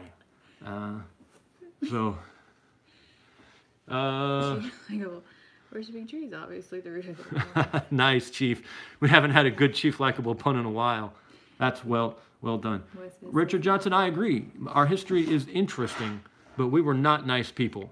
And I wouldn't want to go back to that. I like who we are under Christianity. We're clean. We've invented plumbing. We don't worship trees anymore, sacrifice people, but we still accomplish things. Well, look, we were dirty, illiterate savages, and now we've gone to the moon. All right? I just don't want to go back to what we were. I can tell you categorically, I can look you in the eye and tell you 100% that there is no tree you can ever pray to that will answer you. And as much as I like trees, I'm not going to worship them. Hey, text. The pre-Christian era in Europe, that was pretty bad. I think I've read that the average lifespan was like 30 or something. It was just a violent, ugly time to be alive. I know. Look, I'm not one of these hate the white people. We're filthy racists and we stole everything. I like who I am. I like my family legacy. But so much of what is good in our culture came to us through Christianity. Before we became Christians, we were unknown little tribes way up in the north of England. The Vikings were what we left behind. We left behind the Vikings because they weren't quite mean and violent enough for us. So, and we were what the Franks left behind. The Franks didn't, we were too dirty for them. They wanted to try to get closer to the Romans. Wes hates white folks. So I know that there's this group of men out there who look at our weak feminized society, and on text, I bet you follow, I know you're kind of a MGTOW guy and all that. They look at our weak feminized society and they say, how can this be right? Let's go back to a time when we were men and we were strong and we were admirable and had those masculine traits. You got to remember, this weak feminized society is very, very recent thing, a very recent thing. It started probably after World War I, or during World War I, right after World War I, and prior to that, in England, in Ireland, and Scotland, and America, and in Australia and New Zealand, and these places where the Anglo-Saxons came out of, and we're not the only people that this applies to, but that's just where I come from, and where Mariah's family comes from, and we actually followed her family back, and they come from the same area of England that my family does, but her family descended from Lord Digby.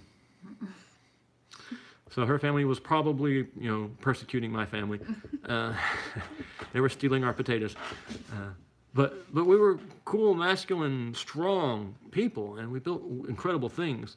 And all that happened under Christianity. And when we started abandoning Christianity, is when we turned into these weak, emasculated, feminized, whiny, low-T soy boys. Jimmy liked disco. I still like disco, Jimmy. Disco music is some of the most fun music to dance to there is. So I know you guys who look at our culture and you see what's happening and you see us dying and being replaced and you hate that and you want to reverse that. I think you're reversing it too far. You're going too far back. We just need to go back 150 years. The woman question came up I think in about the 1850s. And it really got started after the Civil War when there were so many dead men, or so many men had been killed. We need to go back to the pre-woman question days. The woman question was sort of the proto-feminism. And we need to actually we need to go back to before the Enlightenment. We just need to reject the entire Enlightenment. So Tinfoil Hat is a descendant from a naval officer and an artist, a stylishly heavy armored half squid. That's nice. Well, American Life, he must have come in later after the whole conversation about turn the other cheek. Okay, so the turn the other cheek thing is greatly misunderstood, American Life. Can you go back up? Can I see that? It does not mean... so you missed when we were talking about how Christians, I say, are required to own weapons, and how we are required to resist tyranny. It is in our faith. It is written into the Bible that we aren't allowed to submit to tyranny. That we're not allowed to allow thieves and brigands and rapists and murderers to live. We have to resist these people. We are required by Jesus to have weapons and use them. This idea that Christianity is weak and feminized is a very recent thing. When people took that verse, turn the other cheek completely out of context, when Jesus was saying you're not allowed to retaliate against someone who insults you. When you take offense, you're not allowed to retaliate. You are, by God, required to resist tyranny, and by God required to protect the weak, and by God required, to do all these things that were classically masculine things. And our culture did those. Remember, so for the Anglo-Saxons, and I'm just talking about my people because I know them, we found Christianity right around 800 or 900 AD is when we started converting. We invaded England like around 600 or something, and we converted pretty quick. I don't have those dates exact. From that time up until just the last 200 years, we were this incredibly robust, masculine, militaristic society, and we were heavily devoted to our faith. It was integral to our culture. It defined our culture. When the Angles and the Jutes and the Saxons and the Frisians and all these people came to England and started, I've lost my words, coalescing into a single people, Christianity was injected into them right then. So when the Anglo-Saxons were formed, we were formed as a Christian culture. You know, we had left all that paganism in Northern Europe behind. We had come to England, and we accepted Christianity, and it galvanized us into one of the most dynamic cultures, certainly of the last 1,000 years, 1,200 years. So Christianity didn't weaken us. When we started leaving Christianity is when we got weak. And, you know, American life, if you go back and you look at when it happened, you know, when America started getting weak, it was as we moved away from that patriarchal view of our faith and started accepting this more modernist, enlightenment, humanist thing. And that's where the weakness comes in. The weakness comes in from humanism and liberalism and modernism. And you were amazing in Ant-Man. I don't know who you're talking to. I hope that was me. Because I was really good in Ant-Man. That was some of my best work. Who will be devastated? Got to go to bed. Thank you, Jerry. Shucks, I lost my train of thought. Ant-Man just completely derailed me.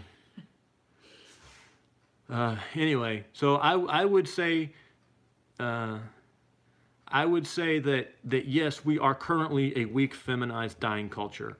I would say that when we were pagans, we were weaker and smaller and pushed around by everybody. Paganism, we weren't strong as pagans. I don't know what would make you think we would be strong if we went back to pagans. You know, and if you look around the world, pagan societies are all the poorest, dirtiest, most uneducated societies in the world. So American Life says the First Crusade only happened 400 years after the first Muslim incursion. In that time, Constantinople was lost. Yes, a terrible. So the Eastern Church and the Western Church and church hierarchies, I would say, are unbiblical. We won't go into all that right now. But yeah, the Orthodox and the Catholics couldn't get along, so they wouldn't get together. Plus, they were accepting all these heretical practices, priests and icons and popes and, you know, celibacy, and, you know, they were trying to keep the Bible away from the people. And God removed His hand of protection first off, and then they fought each other more than they fought the Muslims, and Constantinople was lost through a lot of backstabbing by the Venetians. Venice was complicit in the destruction of Constantinople. So Christians were actually the ones who we did that to ourselves. And it has been happening ever since. And yeah, we have to stand up to it. But paganism is not the way to do that. A robust, authentic Christianity is the way to do that. You know, they'll be pagans, and they'll always lose. Anyway, that's my take on that in American Life, and I would still be willing to talk to you about it. 400 years. I know you're saying the Muslims attacked for 400 years before the Christians did anything about it. I agree. It was weak and it was stupid. Show me where the pagans have ever done better, and that would be a valid argument.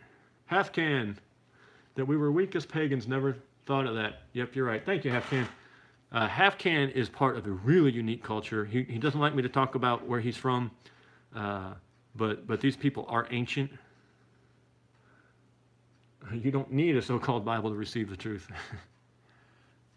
I know that you're being sarcastic, three basket living, but in this day and age, you're just never sure, because there's people who actually believe that.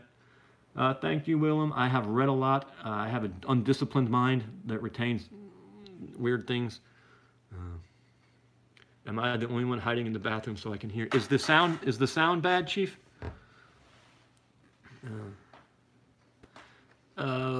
Tex says, I'm familiar with the Gun Control Act, but I talked to some old timers that said they found spare full auto triggers in the Colt box when they purchased the rifle. That is extraordinarily interesting.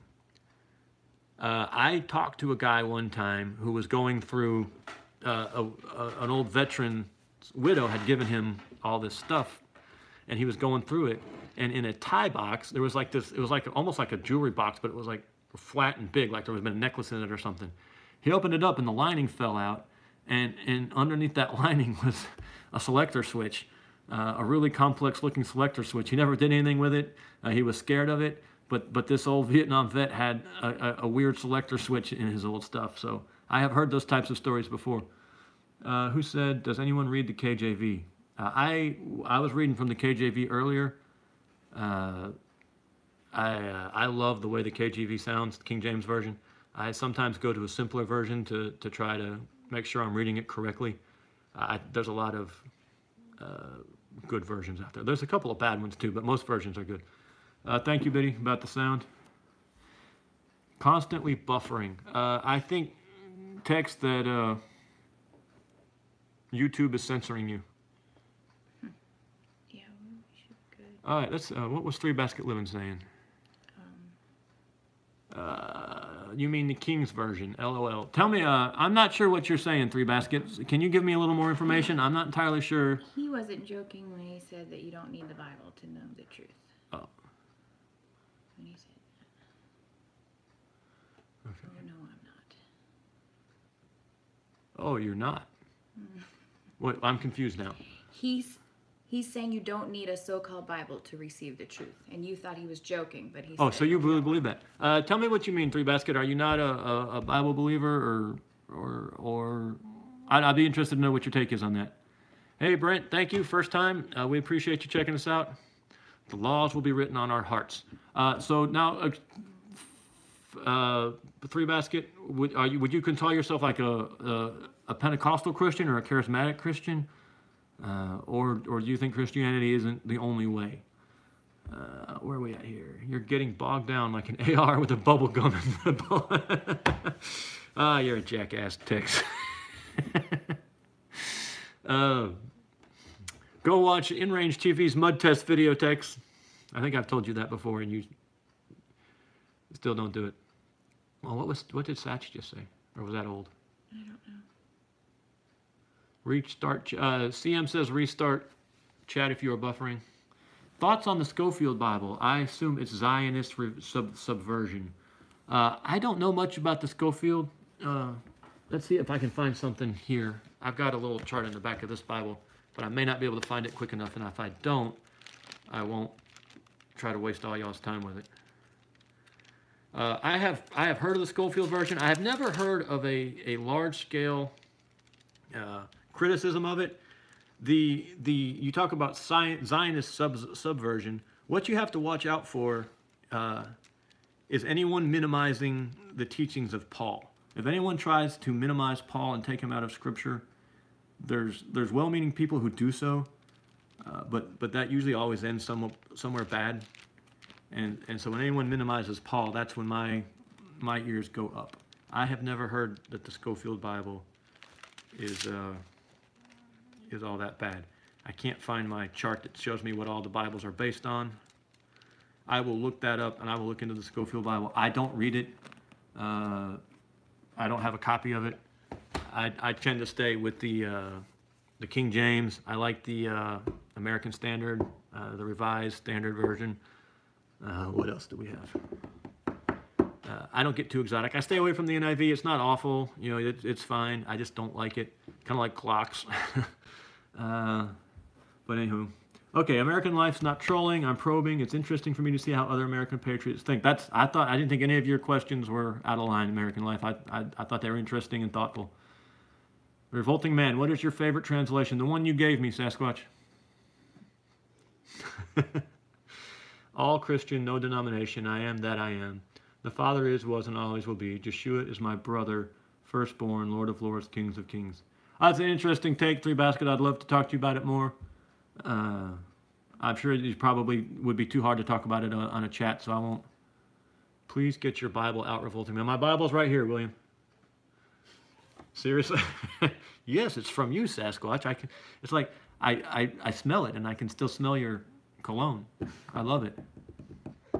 I'm kidding. No, but it is on my bedstand, and I'm starting to read the Apocrypha and all that, and it is. I like it.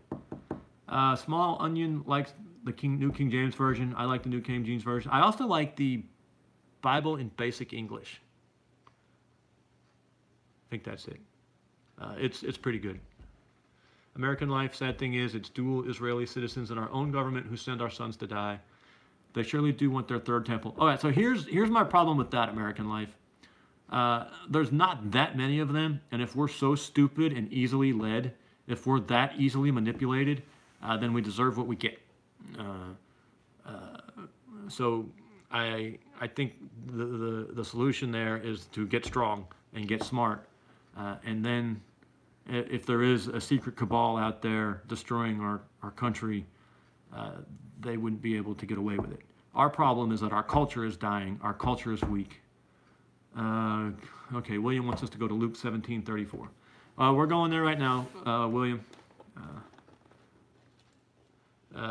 So, you know, we're a strong, vibrant country. No one can jerk us around. We are killing ourselves. We are leading ourselves down the road. I get frustrated sometimes when people get fixated on these outside forces, you know, these nefarious, nebulous networks that we can't defend against. I think our problems are real. I think we know what they are, and I think if we would just stand up to them, we would defeat them. And we don't need Zionist conspiracy theories to explain our decline. Our decline is because we're stupid. All right, William, we're going to 1734. And it says, I tell you, in that night there shall be two men in one bed. The one shall be taken and the other shall be left. And you said that was changed. And then he says, go to Luke 1:35. Okay. And now we're going to Luke 1:35.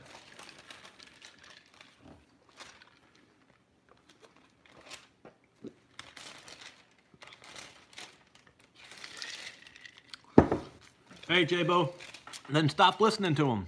Stop giving them your money. They'll die.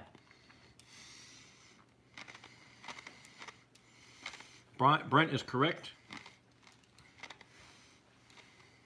What about AIPAC? Why is it not registered as a foreign political lobby? Probably because most of it's, I don't know. I'm assuming it's an Israeli society. I'm assuming that probably a lot of its members are probably at least dual citizens, and so they're not technically foreigners, but that's just a guess on my part. I'm sure you can tell me more about it. What do we got? I'm not sure what he's getting at. It's right here. Okay, Luke 1:35, William says, and the angel answered and said unto her, I don't think you meant Luke 1:35, William. Go ahead and check that reference, because this is Mary talking to the angel about Jesus. No, it's Luke 19:27. And Luke 19:27 says, but those mine enemies which would not that I should reign over them, bring hither and slay them before me. I don't know. I've never heard that was inserted before, William. This is the first time I'm hearing that. I don't have time to look into it at the moment, obviously. Every time someone has brought me one of these things in the past and I've researched it, it's never once panned out to be what they thought it was. Frequently, some people got they got some viral email sometime and they misinterpreted something that was in itself incorrect. I will be happy to look into this. Actually, I'm lying. I will never actually do it. I would be happy to do it if I remembered, but I won't remember. I have been around the apologetics for a while now, and I have never heard anything about Luke 19:27. If you thought it was inserted... Oh, he's saying now it's 1937. Okay, Luke 19:37. And when he was come nigh, even now at the descent of the Mount of Olives, the whole multitude of the disciples began to rejoice and praise God with a loud voice for all the mighty works that they had seen. Is that, are we now? It's 19. You still got me, William. In 135 it says holy thing. I don't know. So you're not. I'm not picking up on what you're trying to communicate. If you want to email it to me at therevoltingman@outlook.com, I will look into it and tell you what I think the answer is. Pretty sure once we look at it. Good night, Patriot. Thank you, sir. It probably will not be the big a deal that you think it is. The one that people usually like to throw out there is called the pericope, and I think it's called, the pericope, and that's the woman caught in adultery. And they'll say that it's not in the oldest manuscripts, and it was a later edition. And then you go to research it and you find out, no, that's utter garbage. It was well attested to within the 2nd century. We have like preserved sermons from within 100 years, like 200 years, 150, 200 years of Christ, quoting the pericope. And like of the 2,000 copies of the ancient copies we have, 1,500 of them, have it, and there's like 300 or 400 that don't. Some of those 300 or 400 are clearly bad copies in other areas as well. Some of them have like a gap where it's supposed to be and it's just been removed. So people will latch on to something that's not really technically even true, and they'll turn it into this much bigger deal, and then they'll run it through a meme somewhere, and someone else will pick it up down there, and they'll turn it into, oh my God, the woman caught in adultery was added, hundreds of years after the Bible was written, and we can say no, it was there from the beginning. Or they'll tell you something like, the Bible didn't even exist till the Council of Ghent or something. I can't remember what it is, Nicaea or something, in the 1500s. 1500s AD, before the Bible was even accepted. Yeah, that's completely false. All the books we accept in the Bible were accepted from the earliest days. We have, anytime people would list the books of the Bible that they thought were canonical, all the books we call canonical were almost always in those lists. There might be one guy who would question one book or question the other book, but the Bible is an extremely well attested to document. One of the most well attested to documents. I'll take that back. The most well attested to document in the world. We have just thousands and thousands of copies going back almost to the very beginning. So it would be very hard for you to convince me that there was a big problem in the Bible. Now you can convince me that there's versions that translate things one way than that other words translate them. But we can go back to those words, and we can look at the original Greek, and we can make up our own minds. It would be an uphill battle, William, for you to convince me that the Bible was flawed. All right. Sasquatch says the big question is the litmus test for the version of Scripture is whether the path to salvation is clear. That is true. And William says Jesus is not a holy thing. I bet, William, if we look again, there's probably a word behind there that someone chose to translate a certain way, and thing was one possible translation. We need a new topic. Yeah. We are losing people rapidly, and you know what? This has gone on. That's why you can't put your faith in paper and ink. Yeshua declared it. The word is truth. Ugly News Network's Israel's Wall, paid for by Americans. Yeah, there's some people here who just don't share our religious beliefs, and that's fine. I can't force you to believe them. I can't change your mind. I believe very strongly in the Bible, as we know it. The Old Testament, New Testament. And I don't believe in any universal revelation outside of that. And if something doesn't square with that, I don't accept it. And because otherwise, if I have to, if people just get to make up whatever they want at any time, I've caught myself having crazy thoughts at times and thought it was from God. And, it clearly was not. Hey, Burden's here. Burden, we have been waiting for you specifically. You're right in myself an excuse. Shauna says, hey, cutie. Sean is probably talking to Burden because he just showed up. American Life says fair enough, and William wants us to check out Amos 8, 11, 12, 13, and 14. I'll tell you what, Amos, William, we'll look at these, and then we're going to not bore everyone with this because, we can't really do the topic justice in this format. And these are deep, important questions that need to be taken seriously and answered. I'm just going to read it just because I'm curious. Okay. Is Biddy leaving us? I mean, this guy's crazy. Okay. Yeah, Biddy's going to sleep. Biddy, thank you, dear. Thank you. I'm sorry that I was making fun of your cooking. I have no doubt it's fantastic. She was on top of those trolls. Yeah, she did a great job. Thank you, Biddy. She got him. Okay, so you're going to read Amos. Are you reading it out loud or are you just reading it for yourself? Oh, I was just going to look it up for myself, but I forgot what it was. Amos 11 through 14. But he says his Bible, the words are changing as he's looking at it. So I think maybe he's saying that just through these verses it's changing. Maybe. Okay. I'm sorry, I'm eating ice. Jabo Dabbler read Culture of Critique. It's disturbing. Sasquatch, Zach, what's March look like for you? March is probably pretty open right now. We are working on a meeting with a group we're affiliated with outside of some of the things we deal with on the channel. So that meeting will take precedence, and it may be in March. That date isn't set in stone yet. Yeah, we need to do something, Sasquatch. But as long as it doesn't conflict with that meeting, then I will be open most weekends. thoughts on AI. Did we get Amos 8 yet? I'm going to read it. Oh, okay. All right, William. Amos 8, 11 through 14. Oh, yeah. And we are in the King James Version here. Behold, the days come, saith the Lord, that I will send a famine in the land, not a famine of bread, nor a thirst for water, but of hearing the words of the Lord. And they shall wander from sea to sea, and from the north even to the west. They shall run to and fro to seek the word of the Lord, and shall not find it. In that day shall the fair virgins and young men faint for thirst. They that swear by the sin of Samaria, and say, Thy God, O Dan, liveth, and thy manner of Beersheba, the manner of Beersheba liveth. Even they shall fall and never rise up again. I don't know what you're getting at there, William. Again, like I said, these are complex topics, and you probably can't really express what you're thinking this way. I would read that verse and say that verse dictates why we need a Bible, because there's times when God's going to cut us off from his direct word, and we're not going to have anything to fall back on. It even said east to west. I still don't know what you're getting at, brother. Thank you, Miss West S. But like I said, I would be happy to talk to you about it. I can't do the topic justice right here. I don't see what you're getting at. That passage seems fine to me. It seems like a great warning, and one we should heed. Okay, Mr. Dempsey, so I just bought a Saint AR from Springfield Armory. How about those guns? I am not familiar with them, Dempsey. Oh, you just want to talk about guns.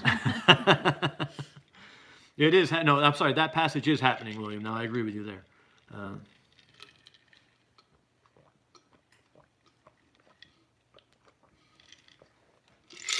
But to me, that would be proof.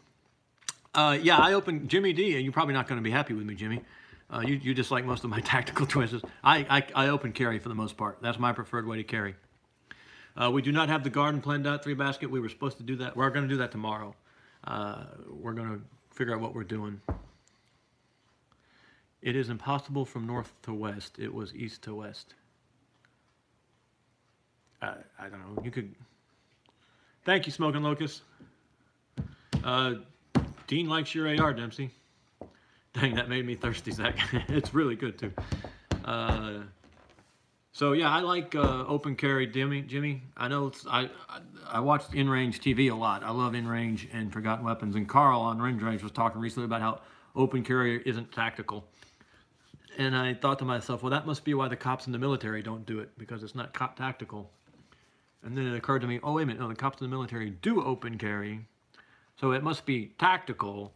And actually what people say when they say it's not tactical, what they mean when they say it's not tactical is they're saying, good night, LS.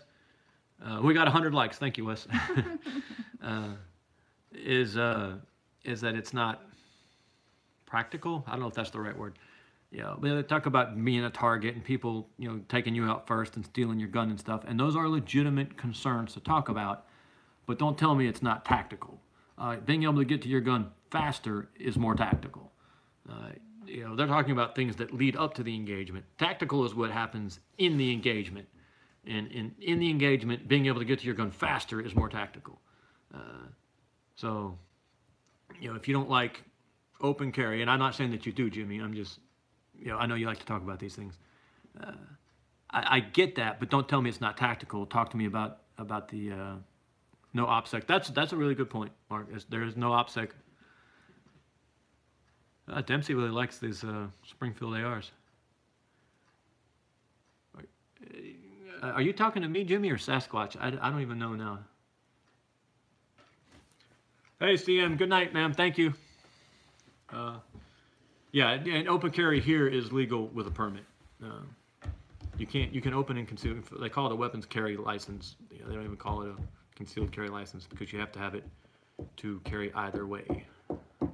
Oh, C103 still with us. You've hung on for a long time, sir. Hey, Shauna. Good night. Thank you for hanging out so long. Where in Virginia are you, Shauna? Chief, I have and will open carry only in circumstances. Open carry can just make you the first target. Yeah, David, you're right. It's legal according to the Constitution. Good night, Mark. Thank you for hanging out so long. And thank you for the all the thumbs up and like and subscribe comments. I do appreciate those. Okay. I'm not in Tennessee, though, which you know because we've been friends for a long time now. Suffolk. Shauna, you live very close to two of my brothers. They live in Norfolk. Actually, one of them may live in Suffolk. But yeah, they live in that area. So I hope to do a meet and greet up there one day when I'm visiting them. So who knows? Maybe we'll be able to say hello sometime. Yeah. Yeah, one of them was in the Navy, and then he introduced my brother to, or I don't know, my brother met a woman there, so he married and lives in the area. So both of them are there. Have you visited the land of Lincoln in Arkansas? I have been through Arkansas twice, Three Basket, but not in years. I hope one day to maybe visit Pastor Fox over there at Shofar Mountain. So we hope to be there soon, but I don't know when that will be. Right now, our van just isn't good enough to make it. Hey, Jabo, thank you for bringing that up. We did talk about the late-term abortion just briefly at the beginning. We talked about that Virginia governor, that idiot who talked about, and there's this law in Virginia where they're seeing, yes, Dean, Ninth Circuit did say that, but somehow it's gotten stalled out. You know, Virginia's got this law that's saying if a baby's born alive, that they still have the option to go ahead and kill it. I don't know. To me that would be murder. Well, abortion is murder anyway, so I don't know why it would matter to these doctors if they kill them before or after. Either way, they're killing them. But abortion is a hideous evil, and we will be judged for it. American Life 722. Were the Confederates evil racists? So here was the big problem with the Confederacy for me. They were right on so many of the small things, but got this great big thing wrong, and it was man-stealing. What we call man-stealing. Good night, Dempsey. Thank you for hanging out. What we call slavery, the Bible calls man-stealing, and what we call the legal system, the Bible calls slavery, the correction system. So what we call slavery, the Bible calls man-stealing, and the Bible calls for death. Man-stealing is punishable by death in the Bible. So when people tell you the Bible condones slavery, they're mistaken. They don't know what they're talking about. The Bible condones something very different and very complex. What we call slavery is man-stealing, and it is a capital crime in the Bible. So we in the South, and I have an ancestor who was a drummer boy for a Kentucky regiment. Yeah, I think it's Kentucky. Hey, Sergeant. You know, they were fighting for a deadly sin, man-stealing. So everything else gets subsumed by that. Now, were they evil racists? Yeah, some of them, because there's evil racists everywhere. You know, there was evil racists up north. There's evil racists everywhere. So yeah, some of them were evil racists. I think most of what we consider to be the evil racism came about after the war. So were they all evil? No. Only about 10% of Southerners owned slaves. But the problem is they all stood up for it. And I believe slavery is referenced some like 30 some odd times in the Articles of Secession. I believe that's what they were called. When the Confederate States seceded, the document they wrote up, and I believe it's called the Articles of Secession, referenced slavery 33 times, man-stealing. So, and then we claim to be, you know, all Christian and Bible believers, and we called on God to support our holy, righteous cause while we were committing this deadly sin of man-stealing. So we were just doomed to lose. We were under, in my opinion, I know let's start back into the religious stuff, and I believe the South was under judgment for that. And we still pay the price for it today, or the echoes of it. So were they all evil racists? No. Yeah, the North owned the transatlantic slave ships, and the Muslims sold us the slaves. But we bought them, and we fought to keep them. And we can talk about the tariffs, and we can talk about all the other stuff, and that's all legitimate, but it all gets subsumed by that man-stealing. You know, and had we not declared ourselves for man-stealing, slavery, who knows what might have come out of that? It might have been a really good thing for the nation, because everything changed after the Civil War. You know, Robert E. Lee was a hell of a man, Jabo, as long as we deal with the man-stealing first. and then we can start talking about everything else. So Jews own most of the slave ships. I actually thought it was Boston Puritans who owned most of the slave ships. American Life.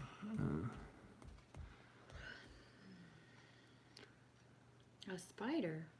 Hanging just to your left. He's done this before, hasn't he? It's like somebody's done a prank like this before. That's Chief. Just to my left. So that would be them looking at my left. So that's... I don't see... No. I don't know. Okay. All right, so there we go. I hope we can deal with that spot on my screen. The problem with you, Chief, is you're just funny enough that we're never sure if you're being serious or not. Yes, Arabs took the most slaves. Arabs still, there's still the last active slave market, legal slave market in the world was in Turkey. Good night, Chief. Thank you for hanging out so long. And there is still supposedly a slave market in the Arab land somewhere. Supposedly they still have African slaves in the Arab world. So we were certainly not the worst offenders, but we were the ones who stood up and claimed to be the righteous holy warriors of God while we had slaves. And we just have to accept that and repent and move on. And we shouldn't be defensive about it. We should just admit, yeah, we were completely wrong on that topic. And maybe we can get past it and we can get back to some of that important stuff, that other important but still less important stuff, and try to rebuild from there. But we're not going to do any good rehashing. Was the South right or wrong? The South was right on all of the ancillary issues. On all the small peripheral issues, the South was completely right. But on that big central core issue, we were completely wrong. You're right. We ended slavery. Hey, Three Basket Living. Chief Likeable isn't Torah observant to begin with, but remember, for the Torah people, we're not told what day we worship. We're told what day we rest. We rest on the Sabbath. We can worship any day we want. It's actually not even required that we worship, every week or anything. Mariah and I attend a local mainstream church just to stay. Hey, somebody jump on this guy. Just ban him. Who? Thank you, Music Well. Don't just delete it. Just hide that guy. There's not even any need to give him another chance. Just block him or do whatever it is you're allowed to do.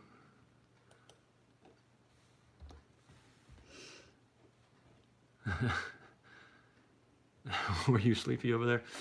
I guess, I don't know. What about the modern claim for reparations? Immelman, Whiplash, reparations are simply not, you can't hold the children responsible for the sins of the father. And reparations at this point would be holding the children responsible for the sins of the father.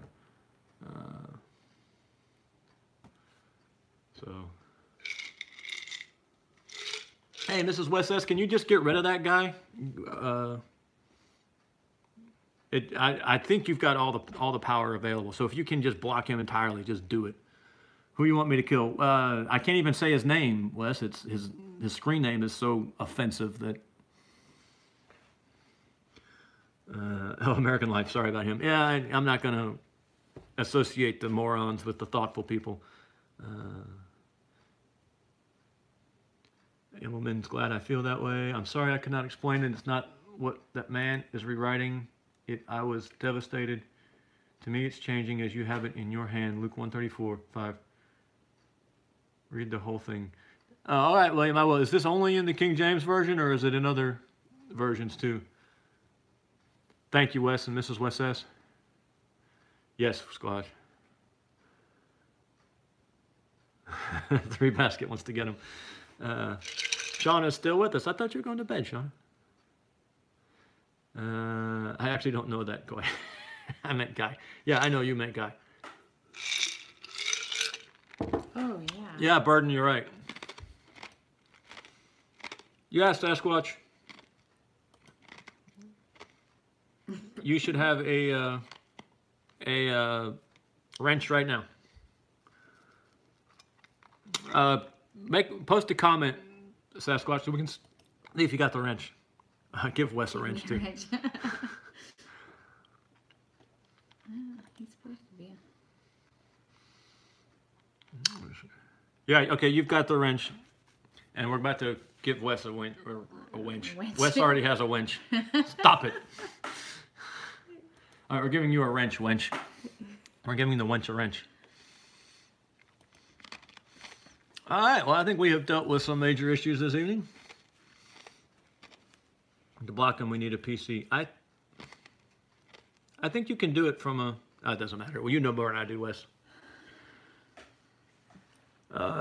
Wes is power hungry. Reconsider. Chipper, you're still with us? Hi, Chris Lyler. How are you, sir? Who is it? I'm on a PC. We can't tell you his name, Burden. That's the problem. His name was so ridiculous.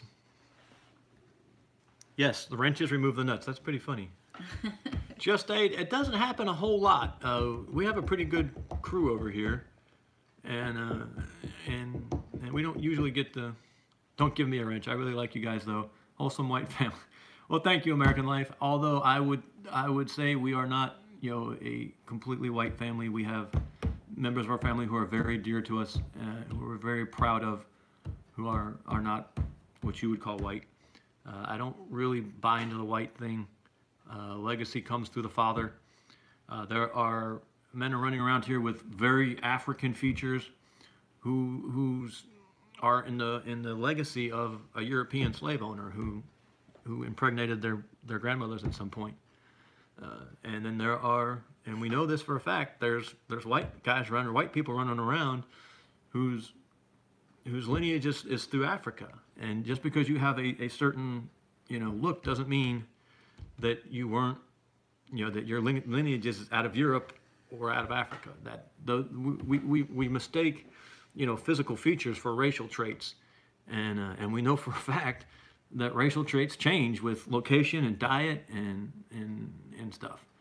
So when you say white, that's an artificial construct for me. Legacy comes through the father. So what your male line is what you are. And in America, especially when it comes to African Americans and Americans, the male lines have gotten real convoluted.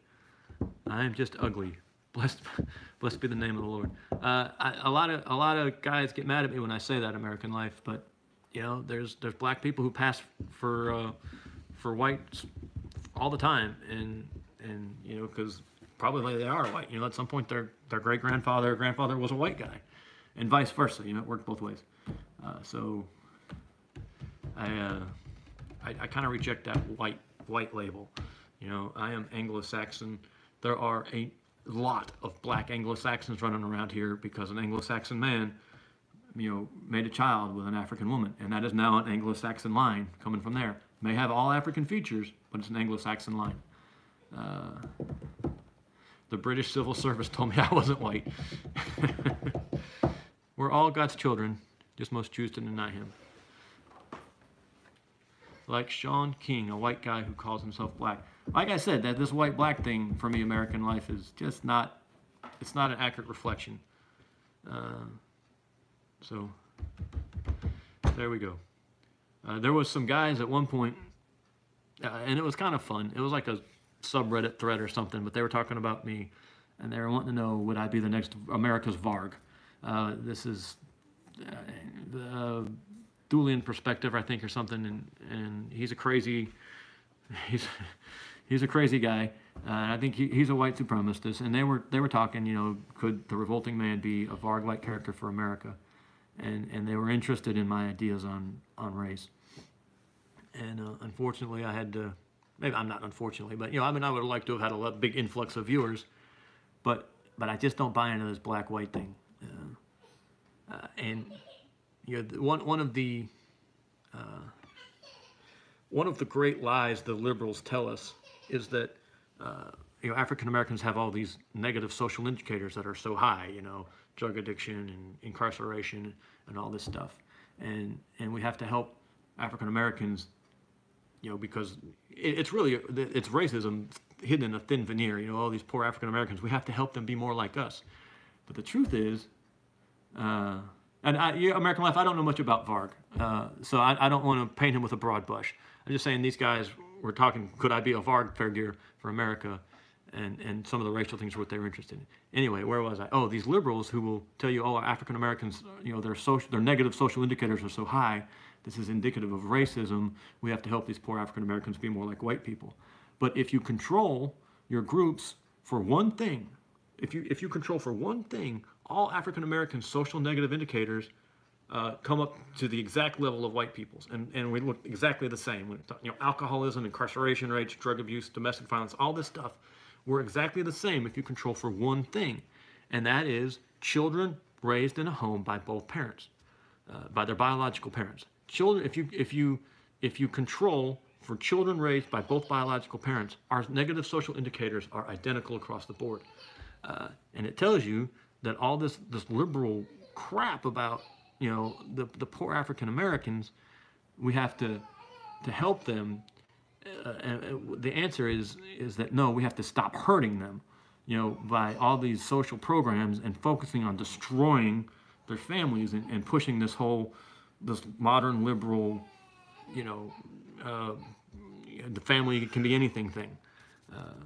And we have to be real careful as white people, as European appearance people, that we don't get arrogant, because the only thing that keeps our negative social indicators from being as bad as the alleged African Americans is that we have more children being raised by their biological parents. But that is not lasting.